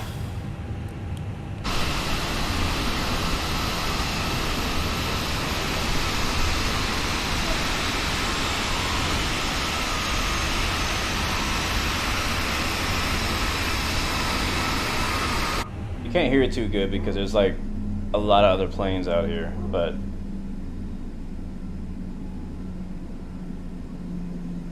all right. We've done all that. Now it's time for replay. I'm gonna skip the GS. Oh wait, it's already connecting to me. Yeah, cool. I'm gonna skip the GSX because that might cause some issues with the replay. So all I'm gonna do is, I don't actually know how the replay is going to react to the engines being off and external power being connected and all that. Keyboard, yes. Okay, traffic, Blue Street 5519 is crossing runway 4 left on Golf. Go here. Alright, so I'm gonna have to get off of Vatsim so we can watch a replay. Thanks Scorcher and all of those who flew with us today. Whether you were flying on Vatsim or escorting, whatever it was you were doing, thank you very much for that. I'm also going to turn off the AI traffic just to make sure we don't have any issues watching our replay. I believe the latest version, I'm not sure if it's out yet, but I believe the latest version of Flight Control Replay does actually not only record you, but it also records like FS traffic. Like if you have the Just Flight FS traffic plugin, it's supposed to record those guys too. So yes, landing rate was a 278. Not the best, but you know, is what it is. I'll take it. And me load this replay.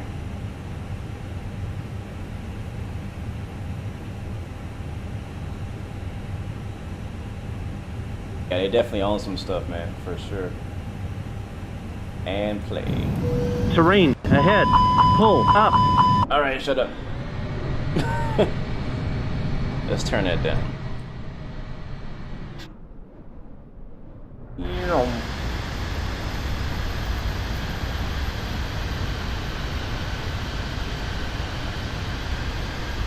And we'll fast forward, of course.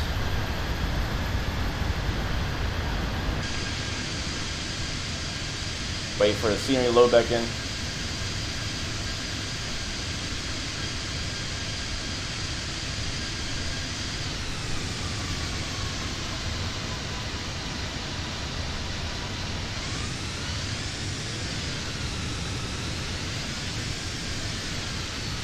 All right, let's see how we did. Look at that crab. Real crabby.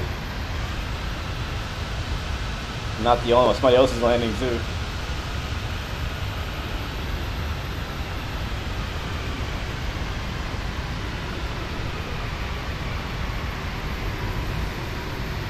Yeah. So I should have stayed confident in my initial flare because we kind of touched down at a good angle, but then for whatever reason, like right when we touched down, right before we touched down, I pulled the stick back even more, and that caused us to basically take off again and land again. But I think we would have been okay if I had not done that final small adjustment. But I think what happened too is that I was trying to put in left rudder to straighten out the aircraft, and I think it caused the nose to come up a little bit.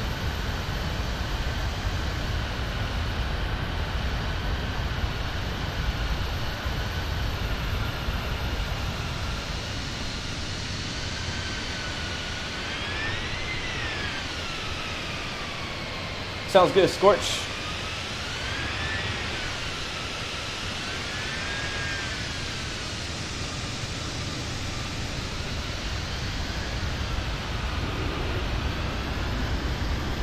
I really was kind of hoping that we would actually get some rain, but that's all right. I still enjoyed it.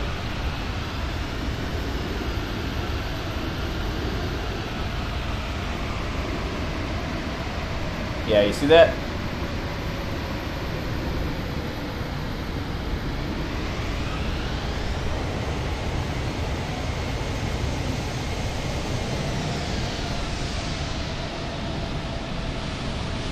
But we made that first high-speed exit. I'm pretty proud about that. Now, what was funny is our last flight sim stream was an X-Plane 12 and the A321, and we kind of got spoiled with just how amazing the physics looked when the plane touched down. We're not getting that in Microsoft Flight Sim. It looked a lot more stiff, but maybe one day. What's up, KW Airlines? Welcome to the stream. Good to see you. All right, let's watch it from the left wing. Not sure what's going on with the shaking. Yeah, we definitely smashed the nose on the ground really hard. That would have been really uncomfortable. I think our nose landing rating was much harder than our main gear landing rating. Look at that, parallel with a 787.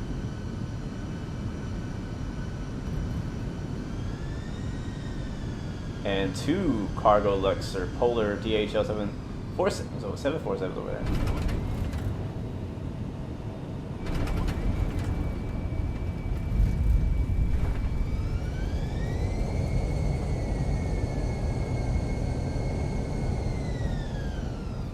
All right, how about one more time from the right wing view? And then we will be done for today. I want to personally say thank every single one of you guys for coming out, and hopefully you enjoyed the flight, enjoyed the ride. Look at the wing. Look at this. I don't know when they added that. I don't know if you can't see it anymore, but for a second I saw the flaps vibrating. And I feel like they're just slightly moving. That was pretty cool. But thank you guys so much for coming out and flying along with me. It's been a lot of fun. I really did enjoy this flight like a lot, and I can't wait for the next one. We will be back live again next week. Monday if I can, probably not. But Thursday, Friday we'll be back live. I'm gonna see if we can. I'm not sure what we'll do yet. We'll definitely do some flight sim. We may or may not do a train sim stream next week. I don't know. But either way, we'll definitely appreciate if you guys came back and joined me if you can, if you have the time. But guys, it's been fun. Thank you, Scorcher. Thank you, Sawyer's Aviation. Thank you, Joshua Crowell. Thank you. Who else is out here? Thank you, Plain Dude. Thank you, KW Airlines. Thank you very, very much for coming out and flying along with us. Arid, thank you so much. David Bukachi in the house. Thank you so much. I really appreciate it. It's been a while since I see you, man. Welcome back. Collimator. Welcome back. And my favorite wing view. Look at how beautiful. Look how much detail is underneath those speed brakes. Great job by Fenix team. I think they have the best speed brake in any sim. Seriously. But guys, thank you so much. And until next time, remember you have three choices. Give up, give in, and give it all. You got peace, love, and God bless you. I'll see you guys next time. Next video. I'm all the way out. Sheesh. And don't forget, Formula 1 World Tour starts now. F1 racing starts this weekend. Let's get in there. Team Hamilton. I'm rooting for Leclerc too. One of them. Anybody but Red Bull is who I want to win.